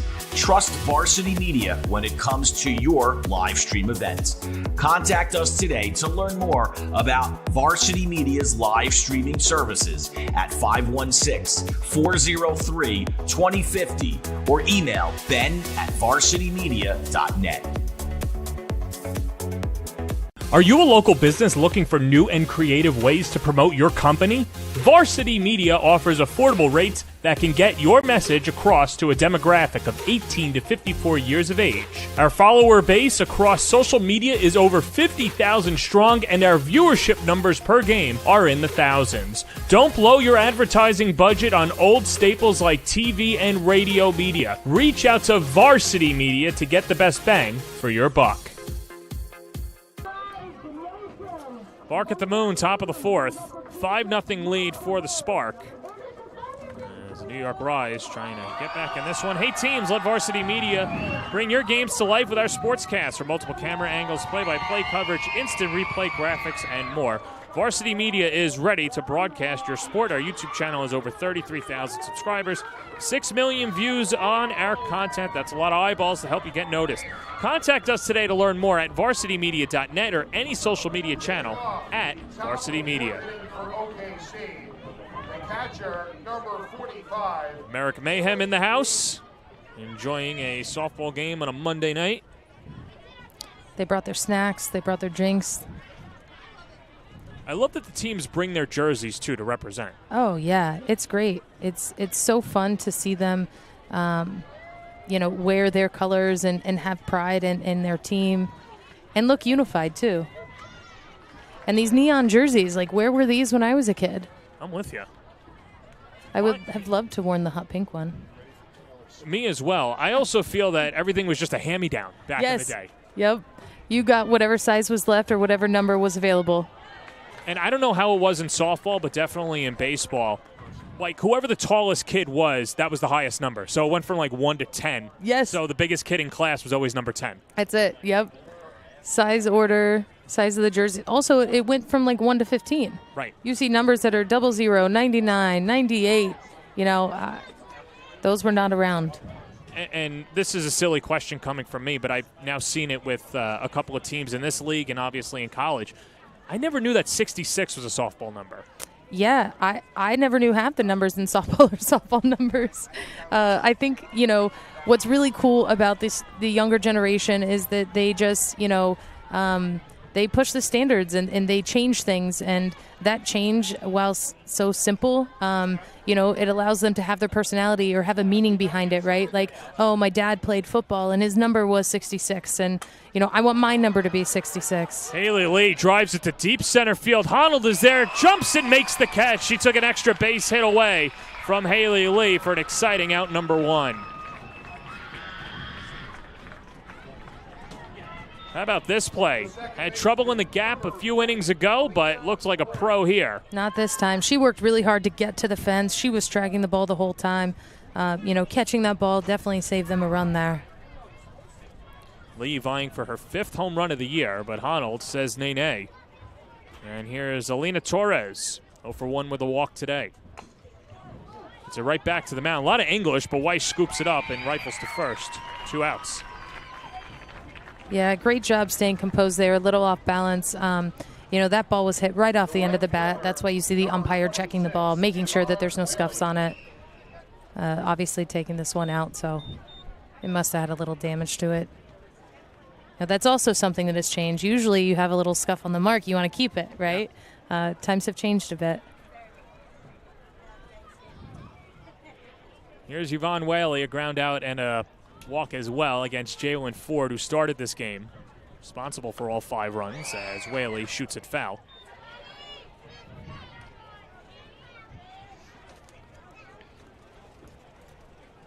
So you're the pro, and you obviously have a parking spot, obviously. But for the spectators that are coming to games and don't want to pay for a new windshield, your recommendations on where to park? My recommendations are where to park are on the over by soccer. That would be my recommendation. Get far enough away to where you don't have to replace your windshield. And a good walk after the game, obviously, if you're chowing down on some dogs or churros. That's right. I saw even some cotton candy out here, too. I mean, why not get some steps in, round out the day? Well, we're both ballpark snobs. I'm with you with the ballpark food. There's nothing better than hot dogs and popcorn. No one can tell me differently. One of my assistants and I, favorite thing to do is to go to Costco for the hot dogs. Yeah. Have you ever had them? Yeah. Oh, yeah. Of course. Have a card and everything. Yeah. I like BJ's for the cookies, though. Okay. I'm a sucker for that. That's fair.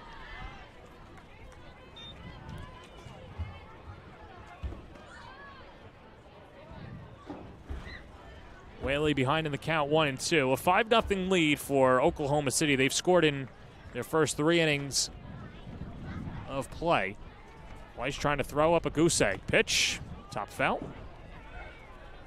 Yeah, she's doing a great job. You know, she's come into this game, and with the exception of that walk she had when she first came in, she's commanding the zone, and she's getting them to mishit the ball. And as a pitcher, like, that's your objective, right? Like, you're not looking to get the strikeout while they're nice. Not everybody can be a strikeout pitcher, but she is coming in, and she's getting them to mishit the ball.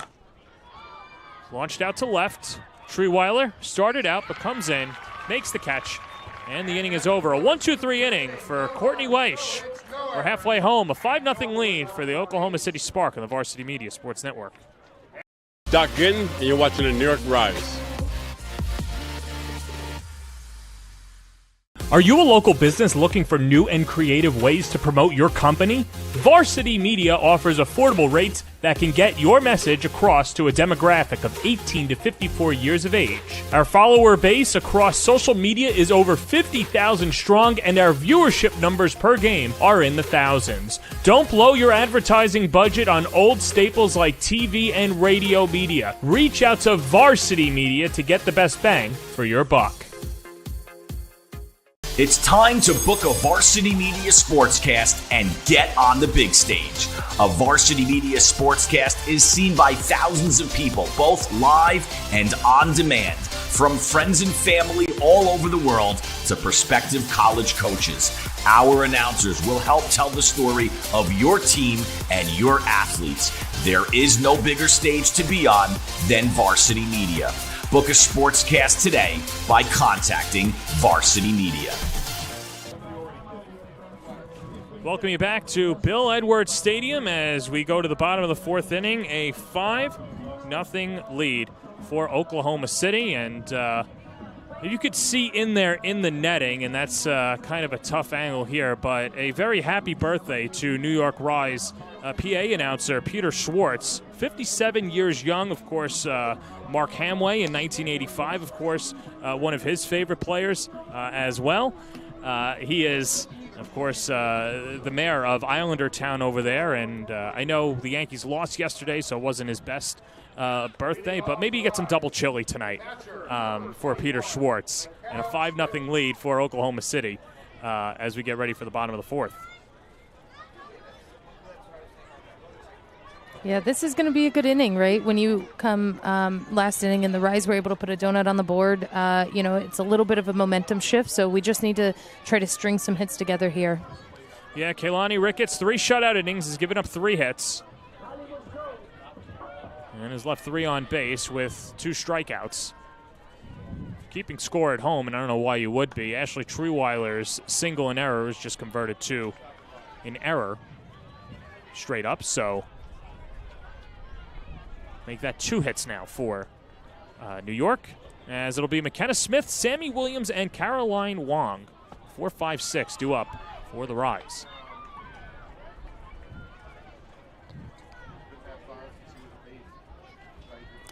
You can see Smith here working hard to try to get underneath the ball, trying to get her body behind it. You know, a lot of what Kalani throws is down in the zone, and you want to be able to get on plane with that ball, stay in your legs, get behind it. Well, Smith is on a 5-game hitting streak. She wore out the vibe. 5 for 9 with 3 RBIs. Carved on the ground to third. Cheryl's up with it. 1 out.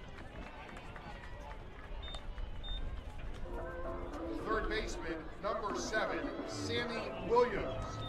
This will bring up Sammy Williams. Hit the ball on the screws last time, but right into the glove of Alina Torres at second. So a very loud 0 for 1.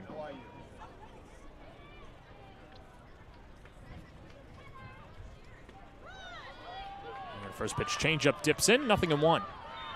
Yeah, you haven't seen her use that a ton yet. I like that she is throwing it in there early in the count.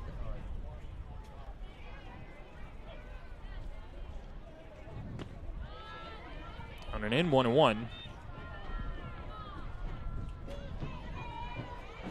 Williams, 3-time All Big 12 first team selection out of Iowa State. 3 for 8 against Florida with 4 RBIs. 1-1.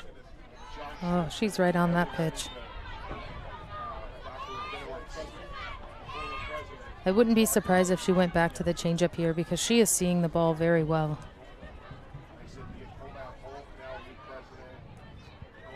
1-2. And Williams stays alive. Well, the Rise have done a good job putting the ball in play. They had a rough series against Oklahoma City where they struck out 23 times in 3 games. And Ricketts led the way with 11 strikeouts. Yeah, well, already they're doing a great job of adapting to that, right? Another opportunity for Sherrill, 2 down. The designated player, number 66, Caroline Wong. You know, one of the hardest things to do here and what you've seen in these last 2 batters is they've gotten jammed on that low and inside pitch, right? And prior to those pitches, she worked away. They need to anticipate that a little bit more. If they can turn their body a little faster, I think they can, you know, find a hole there in that 5-6 spot. Yeah, and Wong had some production in the last at-bat, singled to center.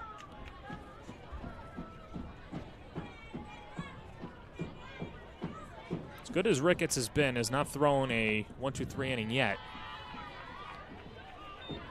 And now falls behind 2-0.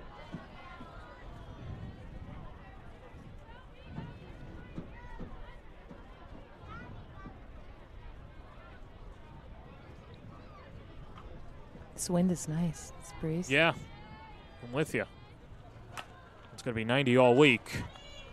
Ricketts has retired 5 in a row as she gets Wong to ground out, and the inning is over. We go to the 5th on the Varsity Media Sports Network. You're watching Varsity Media, New York's high school sports network. Hey parents, Varsity Media is now offering ISO video of just your athlete. Why settle for the wide angle that shows every player on the field? With our ISO video, your athlete is front and center the entire game. This footage will help in creating highlight videos for college coaches to better pinpoint your athlete's play on the field. Watching our video will help your athlete improve progressively throughout the season and may lead to a college scholarship. Varsity Media is now booking ISO videos for the fall, but spots are limited. Contact us today for football, soccer, field hockey, and volleyball by calling 516-403-2050 or emailing ben@varsitymedia.net.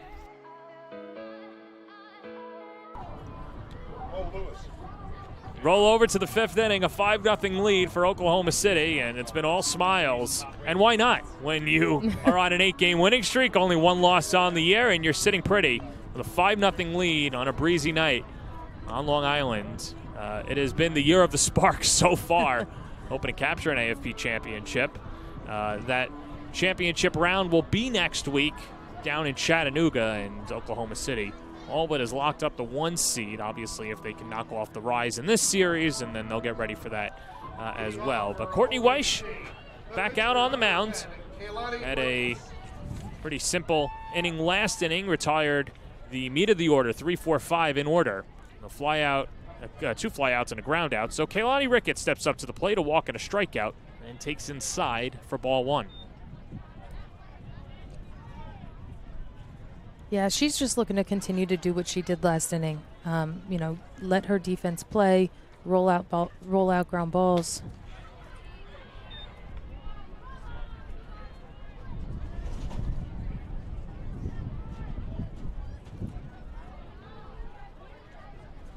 We know that Ricketts obviously is a fantastic two-way softball player. I'm curious, what are some of the benefits of a two-way player, and obviously for herself, keeping herself engaged for the entirety of the game and not just one side of the field? Yeah, being able to have two-way players, it's really awesome because they get to, do it on the mound, but then they get to see it in the box. And so they're able to, understand the game at a deeper level. It also allows you to be able to do more with the lineup other than the traditional sense of having to pinch, hit or DH for a pitcher. It's now 6 in a row retired for Weish. And Sydney Sherrill, who doubled and came around to score in the third inning, steps up to the plate. First appearance against Weish. And Sherrill is 0 for 2 on the day. And takes strike one. Yeah, and you're seeing some similar tendencies here, right? When Kalani was on the mound, she started off with a changeup to Sammy, who had, smoked that ball. Cheryl comes up. She had the double in her first at-bat, and she started off with a changeup. So you're seeing some similarities there with the strategy of the game, trying to keep the hitters off balance. Well, and the thing about Weish is she's got the velocity and has the stuff. It's just a matter of the command. Yes. Sometimes we call that just wildly effective. Right.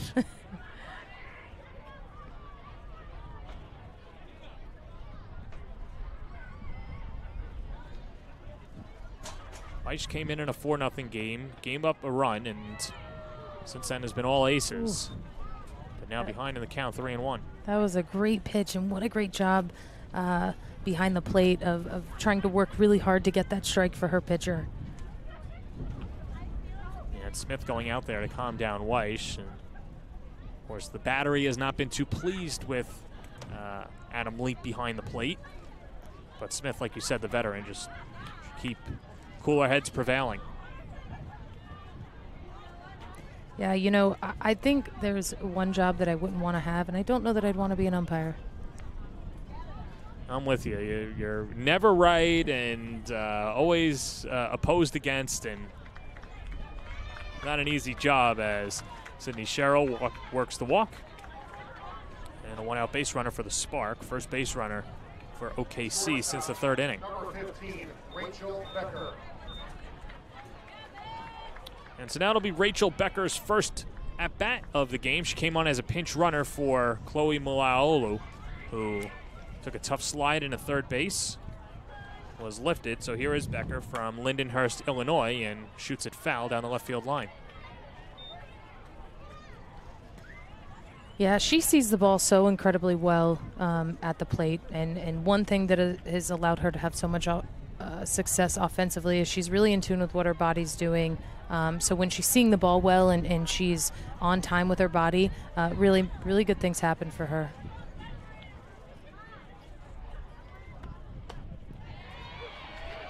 Well, ahead 0-2 to Becker.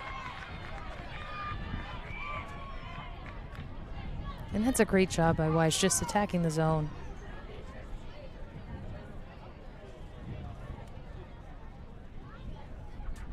Rocking the fire. One's line to left. It'll stay up for Treeweiler. And Sherrill goes back to first, and there's two away. Well, Becker hit it right on the nose, but Treeweiler was perfectly positioned. She did. I would have liked to see that pitch a little more down in the zone or a little more off, but when it's hit right at an outfielder, you still get the out the same way. So Michelle Moultrie, infield single and a walk in 2 plate appearances. Attacks the first pitch and behind 0-1.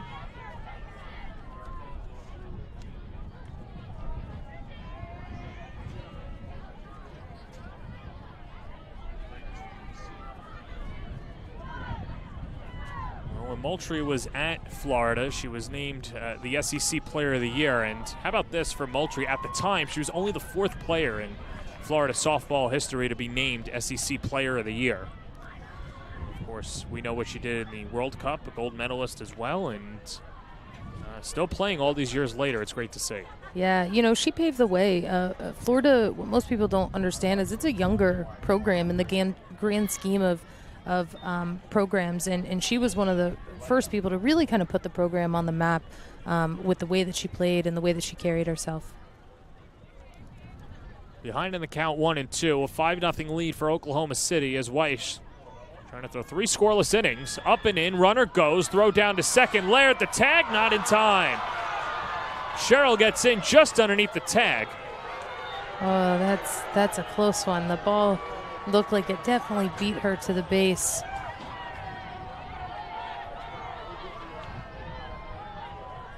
Oh, that's a tough one. I'm not sure about that one. I'm with you on the throw getting there in time. It was just, I don't know if the tag was applied.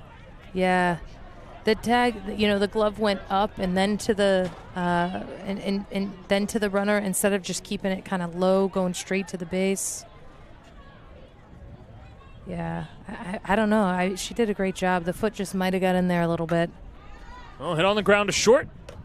Laird's up with it. And in that fact, Moultrie is retired. And the inning is over.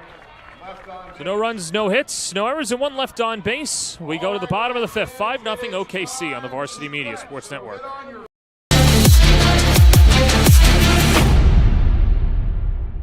It's time to book a Varsity Media Sportscast and get on the big stage. A Varsity Media Sportscast is seen by thousands of people, both live and on demand, from friends and family all over the world to prospective college coaches. Our announcers will help tell the story of your team and your athletes. There is no bigger stage to be on than Varsity Media. Book a sportscast today by contacting Varsity Media.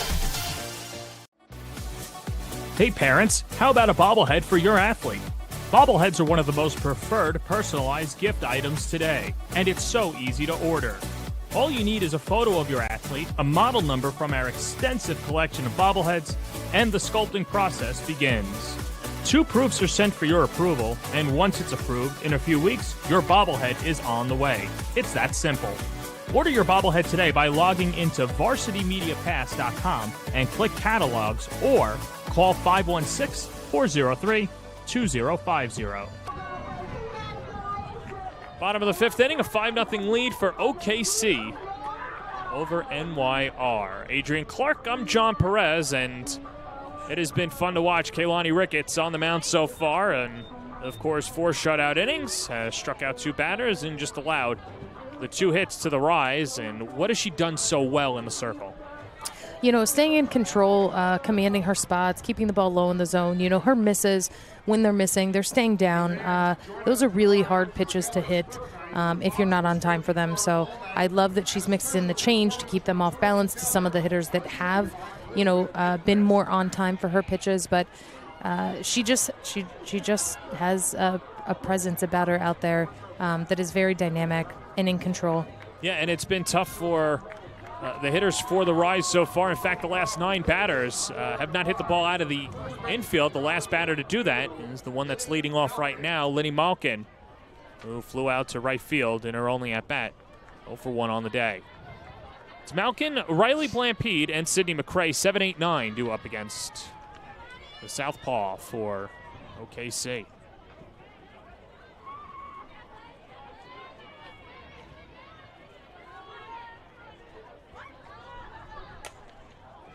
Carved right side, and Jada Coleman hauls it in. 2 pitches and 1 out.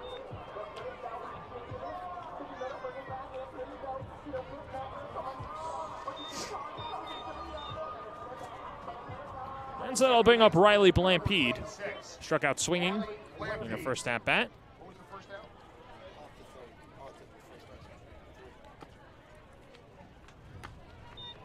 And the count 1-0 to Blampede, who came into the game hitting .185 with 1 home run and 3 RBIs.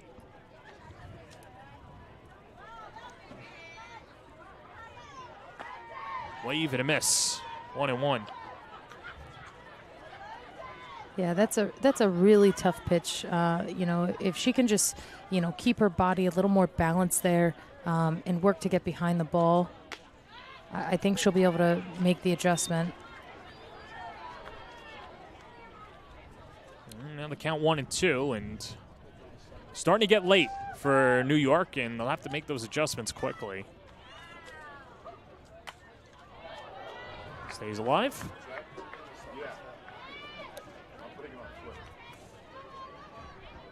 Yeah, I could see Kalani going even more out and low here, or maybe even coming in, because every other pitch before this has been outside.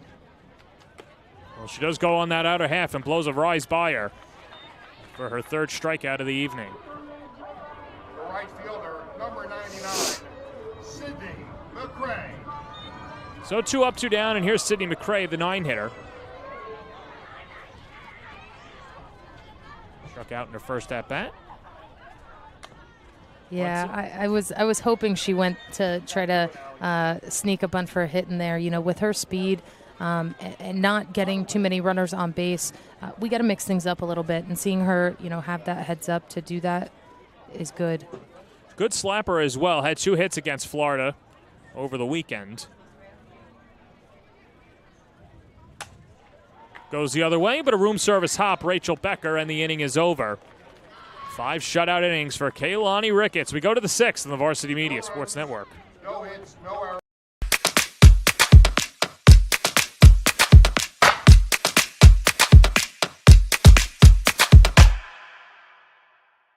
When it comes to live streaming, Varsity Media does it all. Athletic events, concerts, musicals, graduations, even weddings. Trust Varsity Media when it comes to your live stream event. Contact us today to learn more about Varsity Media's live streaming services at 516-403-2050 or email ben@varsitymedia.net. Are you a local business looking for new and creative ways to promote your company? Varsity Media offers affordable rates that can get your message across to a demographic of 18 to 54 years of age. Our follower base across social media is over 50,000 strong, and our viewership numbers per game are in the thousands. Don't blow your advertising budget on old staples like TV and radio media. Reach out to Varsity Media to get the best bang for your buck. Join us tomorrow night, Game 2 of this series, the Rise and the OKC Spark, coverage beginning at 6:45 p.m. on youtube.com/Varsity Media. Varsity Media will be the home for all the home games for the Rise this year. And with that said, here's the remaining homestand, all games of this series at 7 o'clock, and then over the weekend, Friday, Saturday, Sunday, Friday and Saturday at 7 p.m., and then join us for a Sunday matinee, 1 p.m. on Sunday against the Chattanooga Steam before New York goes down to Chattanooga to try and capture the AFP championship.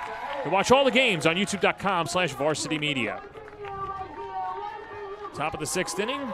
She's Adrian Clark. I'm John Perez. Courtney Weish back out on the mound. She has come on in relief and has been throwing zeros, at least to her ledger, and now deals to the top of the order for the first time tonight. Jada Coleman, Riley Boone, and Haley Lee for the Spark. First baseman, number 22, Jada Coleman. Coleman 0 for 2 with a walk. Attacks the first pitch and fouls it right back into the netting, 0-1.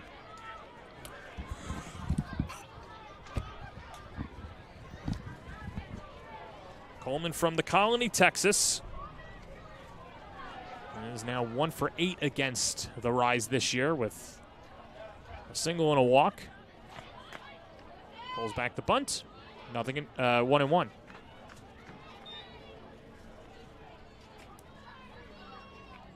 Yeah, great idea to mix in the bunt for a hit there. Try to keep the defense off balance.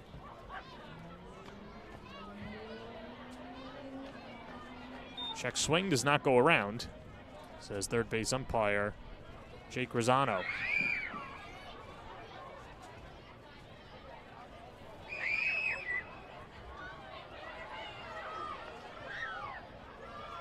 Two one. I think a 3-1.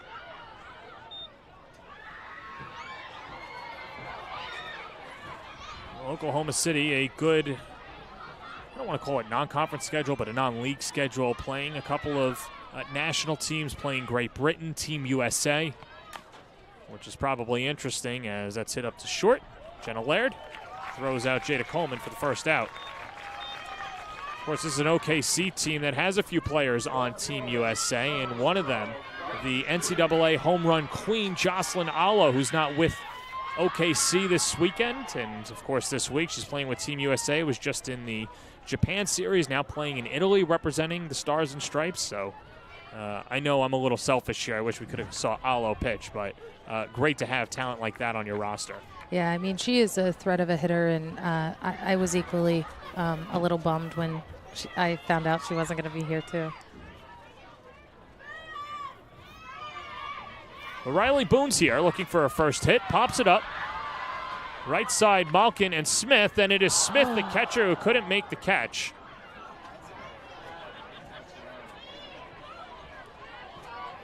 And that is just a strike. It was a tough angle, and then one thing that was off camera was that Malkin, I don't know if she tripped on the bat, but she definitely felt the bat. Yeah, she looked like she stumbled a little bit there.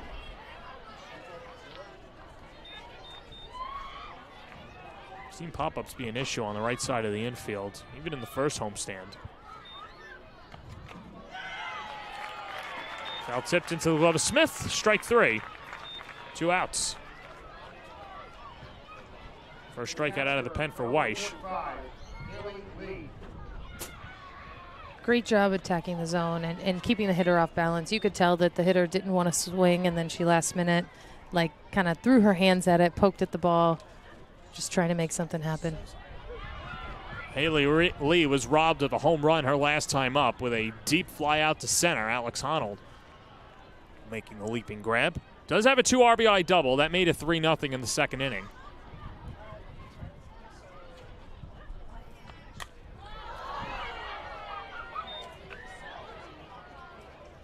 Coming up, hacking. No, why not? When you've got 4 home runs on the season and 5 extra base hits. USA Softball Collegiate Player of the Year a couple of years ago. Now behind in the count, 0-2. In the count 1-2.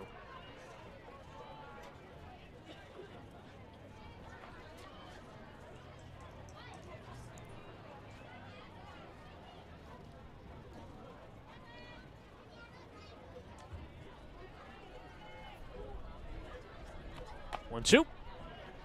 Ground to third. Williams bobbles. And the throw not in time, and Lee reaches aboard on the E5. Yeah, she had that. You know, she fielded it cleanly, just lost it on the transfer there. Definitely an out that I think they could have had there. The second error of the night for the Rise. And here's Alina Torres. 0 for 2 with a walk.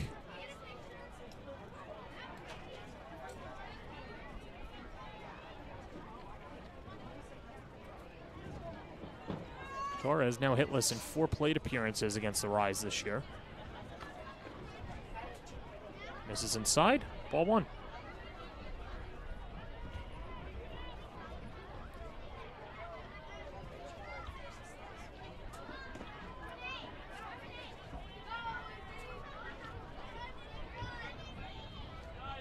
Yvonne Wiley would be next. And on the ground to first, Malkin smothers and taps the bag. Inning over. Go to the bottom of the 6th. 5-0 OKC on the Varsity Media Sports Network. Doc Ginn, and you're watching the New York Rise.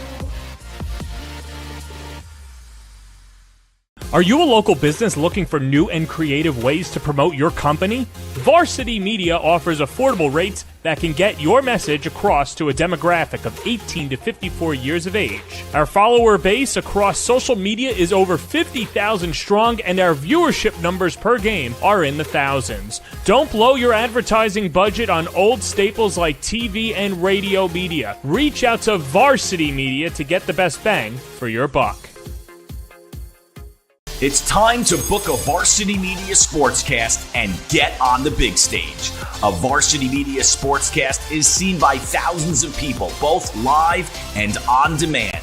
From friends and family all over the world to prospective college coaches, our announcers will help tell the story of your team and your athletes. There is no bigger stage to be on than Varsity Media. Book a sportscast today by contacting Varsity Media.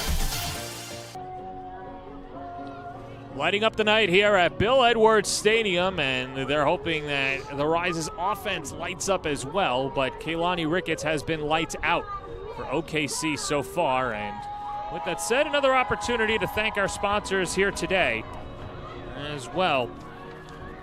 Good friends at Hofstra, New Balance, Wilson, Azuri Transportation, Vincent's Clam Bar of Long Island, Erica Cole Salon, as well as Polsky Sports and Entertainment, Prince Station, Petra Matrix, and Lululemon. We appreciate all you do to help support pro women's softball in New York. Rise up. There's Kaylani Ricketts back out on the mound, and sometimes you could feel like a shark when there's blood in the water. That's Kaylani Ricketts so far. She has been cool, calm, and collected. Yep, staying on the attack, just making things happen, making the ball dance. Allowed just 2 hits through 5 shutout innings, and only been 3 base runners overall. There was the E6 to Ashley Treeweiler her last time up.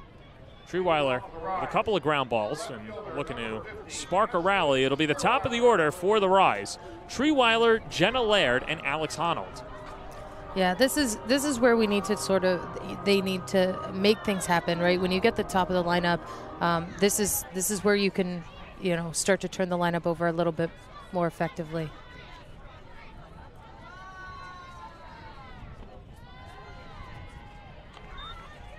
Count 1-0 to Treeweiler from Belmont, California, Santa Clara, and Grand Canyon.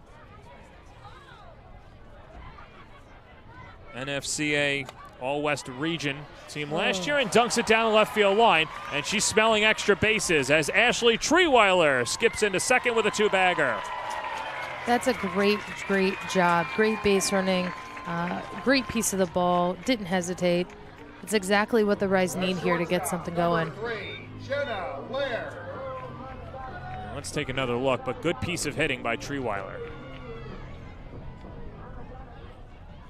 Perfectly placed right on the line. And so here's Jenna Laird, 0 for 2 on the day. Shows bunt and bunts it left side. Cheryl was all over it, makes the play. 1 out. Great job by getting the bunt down there by Laird. Interesting, a sac bunt down 5 in the bottom of the 6th. What's the thought there? I was actually thinking the same thing. My guess is she was looking to do more of a bunt for a hit, show it a little bit later. I think she showed it a little too soon. I would like to think that maybe they weren't trying to sac bunt. Maybe she was trying to bunt for a hit. That's something that she's used in her arsenal throughout her collegiate career, because she can hit for power and she can drop a bunt down, making it really hard for the defense to figure out a way to play her. Here's Alex Honnold, 1 for 2 on the day. Right back to the box. Ricketts checks the runner and flips it to first. 2 down.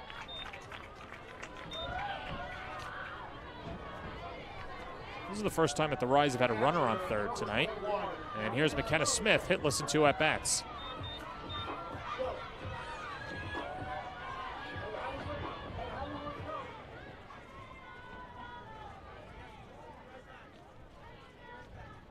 Smith attacks the first pitch. Ricketts picks it and then throws it over the glove of Coleman for the E1 as Treeweiler comes in. And perhaps a little luck for the Rise as they get their first run of the board. Third baseman, number 7, Sammy. Yeah, that's not something you typically see, from Kaylani or the defense. Fielding her position very well, just a little high on that throw. So Sammy Williams hits it to deep right field, chasing back Whaley, and she makes the play. Yvonne Whaley started the game at short, now out in right field, makes the tough play, and the inning is over. But the Rise get a run back as we go to the 7th. 5-1 OKC on the Varsity Media Sports Network. You're watching Varsity Media, New York's high school sports network.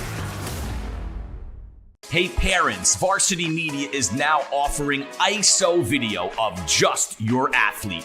Why settle for the wide angle that shows every player on the field? With our ISO video, your athlete is front and center the entire game. This footage will help in creating highlight videos for college coaches to better pinpoint your athlete's play on the field. Watching our video will help your athlete improve progressively throughout the season and may lead to a college scholarship. Varsity Media is now booking ISO videos for the fall, but spots are limited. Contact us today for football, soccer, field hockey, and volleyball by calling 516-403-2050 or emailing ben@varsitymedia.net.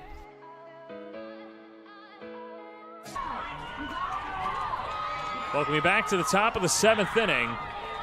5-1 lead for Oklahoma City. And we'll get a new pitcher as well for the Rise. And these young fans trying to rally their team back into this one. And double play doing his job as well. Maria Lopez takes over for the Rise. Lopez, one of the better pitchers for the Rise. 4-1 on the year, a 2.47 ERA. Yeah, I like this idea, too, of mixing a lefty in. You know, really try to throw the hitters off, especially coming from Weiss. She was really throwing hard, attacking the zone. This is. I like this idea. I think this is going to be good to keep them off balance.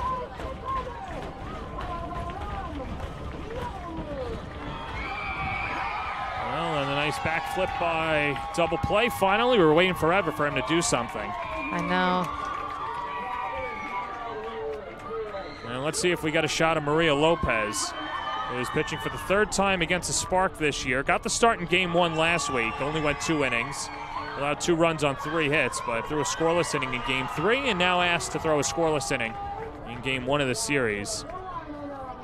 The Utah Ute.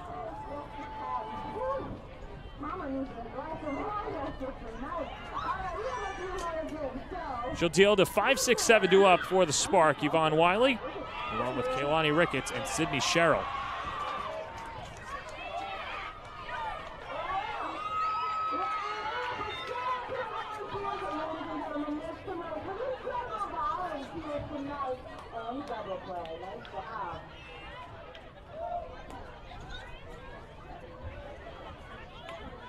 Wiley bunts it, hits off her front foot.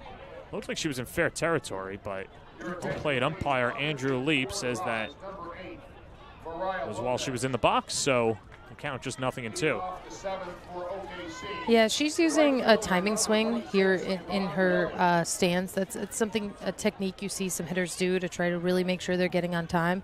But if you saw this, the last time, she just kept it out there and bunted it. So kind of throwing off the hitters if every time you're pulling back, but then you don't. Whaley pulls back the swing in the count 1-2.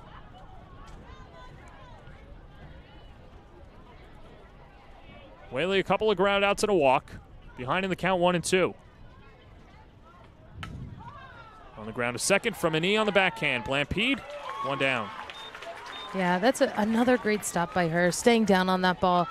You know, what I see a lot of defenders sometimes do when you're going to that backhand side is they want to pull up to make the throw, but she didn't do that, right? She stayed down, secured the ball, and then made a beautiful throw. The exception of the error in Game 2 of the homestand against the Vibe last time, she's been solid in the field, Blampede. And you want to be strong up the middle, obviously, as Kaylani Ricketts behind in the count 0-1. Ricketts a walk, a strikeout, and a ground out, 0 for 2. Starts at 66. 1-1.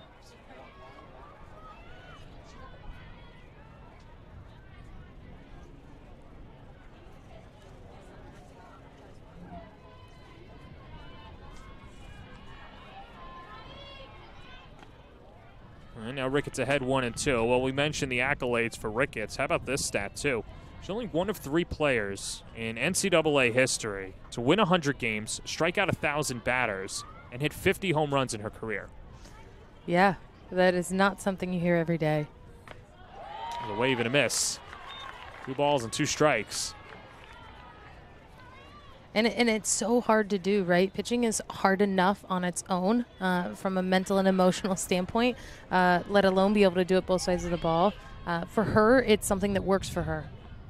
Especially because you're pitching multiple times in a series.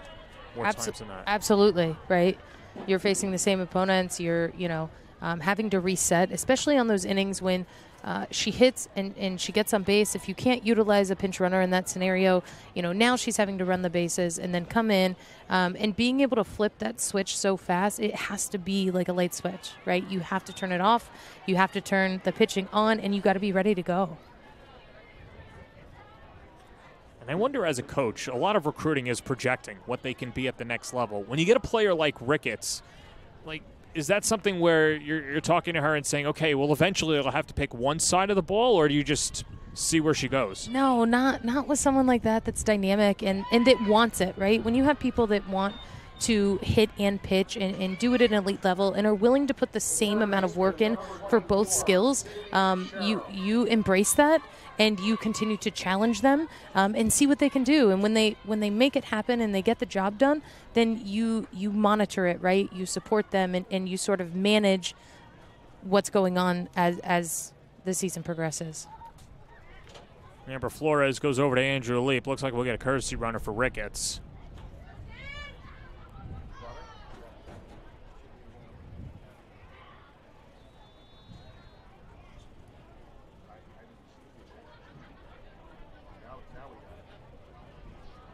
And so Ricketts will come off, and see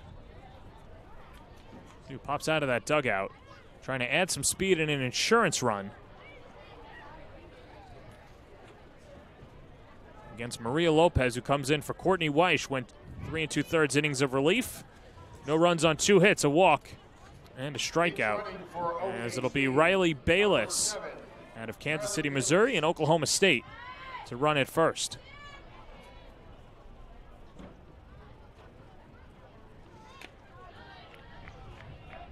Cheryl lays off and on appeal. It is ball 1. Cheryl 1 for 2 with a double and a walk. Stolen base as well. Count 1-1.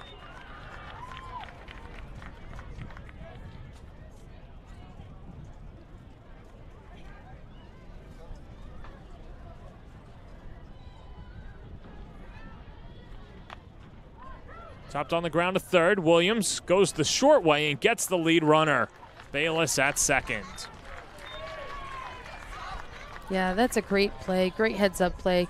Tough ball. As the speed and direction of the ball, it was slower and pulled her so far off that she had to get it and get rid of it quick in order to secure that lead out. As you can tell, it was almost a very close play. Yeah, Bayless has a lot of speed. That's why Flores put her in there. And now here's Rachel Becker. Hit it hard last time, but lined out to the left fielder, Treeweiler, in her only at-bat against Courtney Weish. And stunts it foul, 0-1.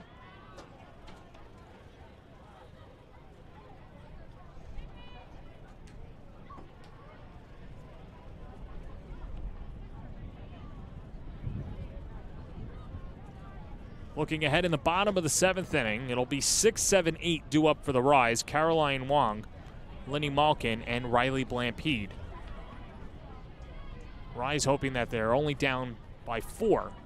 Their last licks, and there's a wave and a miss. And foul tipped into the glove of Smith. And count 0-2 to Becker.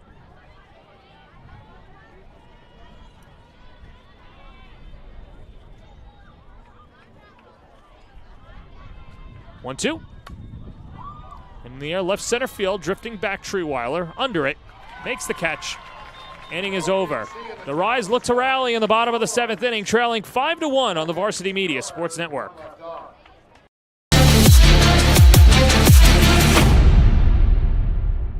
It's time to book a Varsity Media Sportscast and get on the big stage. A Varsity Media Sportscast is seen by thousands of people, both live and on demand, from friends and family all over the world to prospective college coaches. Our announcers will help tell the story of your team and your athletes. There is no bigger stage to be on than Varsity Media. Book a sportscast today by contacting Varsity Media. Hey parents, how about a bobblehead for your athlete? Bobbleheads are one of the most preferred personalized gift items today, and it's so easy to order. All you need is a photo of your athlete, a model number from our extensive collection of bobbleheads, and the sculpting process begins. 2 proofs are sent for your approval, and once it's approved, in a few weeks, your bobblehead is on the way. It's that simple. Order your bobblehead today by logging into varsitymediapass.com and click catalogs or call 516-403-2050. Well, that New York Rise dugout looking for a rally. And it'll be 6, 7, 8 due up. Caroline Wong, Linny Malkin, and Riley Blampede up against Kalani Ricketts, who has been masterful so far, just the one unearned run. And looking for another complete game. Will not have the 11 strikeouts, but either way, has been efficient so far. And Adrian Clark, I'd have to imagine if you're the Rise, it's one batter at a time. It's one batter at a time, one base at a time. You know, while you would love to be able to push it, you also want to make the most of the opportunities you have left. And so for Caroline Wong, a good debut. As well, the DP 1 for 2, single to center in her first at-bat, and then grounded out to Ricketts back at the circle.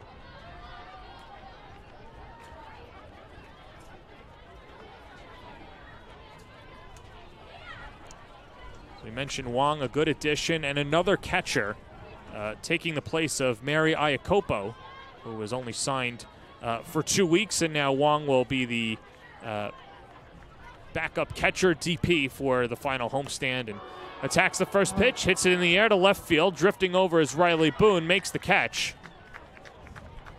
Route number 1. The first baseman, number 22, Linny Malkin. She got a good piece of that ball. She seemed to be more on time.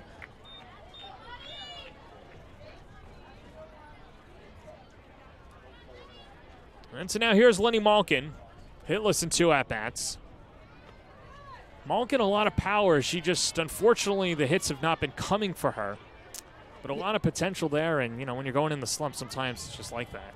Well, you know, I love, she's been super aggressive up until this at-bat. She's only seen 3 pitches. So for her, I think being able to see more pitches is going to put her in a better chance to get more on time because she hasn't necessarily been on time in her last 2 at-bats. Also, later in the game, you want to make the pitcher work, right? You want to get the best possible pitch you can hit and be ready to hit it. You can still see the movement from Ricketts as well, as she just continues to miss barrels. Yes. And even just soft contact as Malkin fouls it off. And you see Adam Leap looking and see if there is a scuff on the softball, and I think umpires, for good measure, just toss it aside nowadays anyway. Yeah.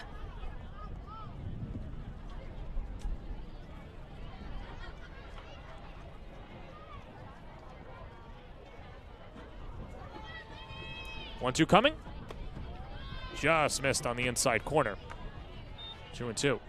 Yeah, that's a great take. I think that was a pitch earlier in one of her at-bats where she got a little jammed up on because, you know, it was a borderline pitch. Well, 3-2.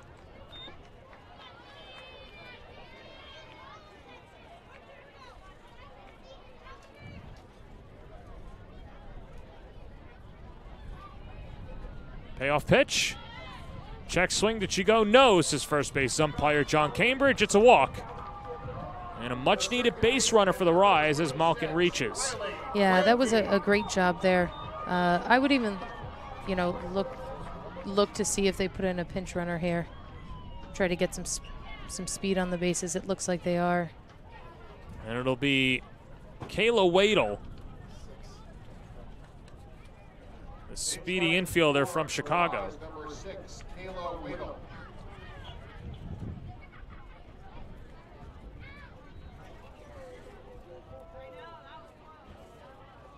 Waddle out of the University of Illinois, Chicago. In and out of the starting lineup in left field, but now at first base. As here's Riley Blampede. 0 for 2 with 2 strikeouts. And Ricketts misses for ball 1. I love this adjustment for Blampede in the box. She's going to the timing swing. She hasn't had success on that low and outside pitch. So seeing her make this adjustment for herself, I think it could really change the game for her and allow her to make some solid contact here.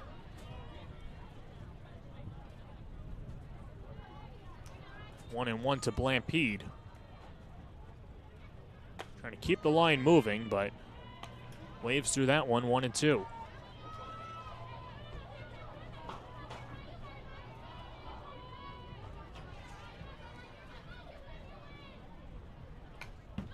Just stays alive. Yeah, another thing, that she could consider doing here in this situation, Kalani has not thrown her a single inside pitch, crowding the plate a little bit, really, trying to put her in a position to handle that outside half.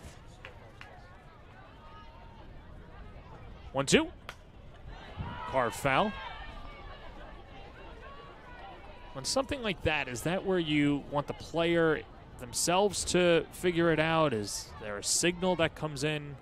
I think it just is different with each player. When you have players that are really cerebral, sometimes they come to that conclusion for themselves. Other times you might have to give them that cue, right? If they're lost in their emotion of what's going on in the game, or the struggles of, as you said before, being in a little bit of a slump, you might need to give them that reminder, hey, don't forget, you've got other tools in the toolbox. Why don't you try crowding the plates at this at bat? Well, Blampede goes down looking. That's the 4th strikeout for Ricketts, and the Riser down to their final out as Sydney McCrae spoils it foul. 0-1. And that, even that at bat, right? She wasn't anticipating the off speed there. Everything that Kalani had thrown her up into that point, and you sometimes have to tip the cap to the pitcher for being able to mix it up the way that she is. Misses the bunt, and now the Riser down to their final strike.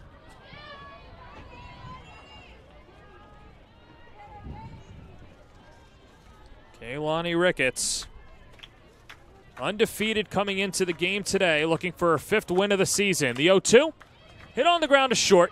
Becker's up with it, fires to first, and the inning is over. And the game is over. Oklahoma City wins it 5-1 as Kalani Ricketts goes the distance to pick up her 5th victory of the year. She's now 5-0 as the Sparks score 1 in the first, 2 in the second, and the third. As Oklahoma City continues with the good times rolling. They've won 9 in a row, a 5-1 victory on the road against New York. We'll step aside. When we come back, we'll speak to New York Rise founder Jeff Ahn about everything that's going on with the Rise here on the Varsity Media Sports Network.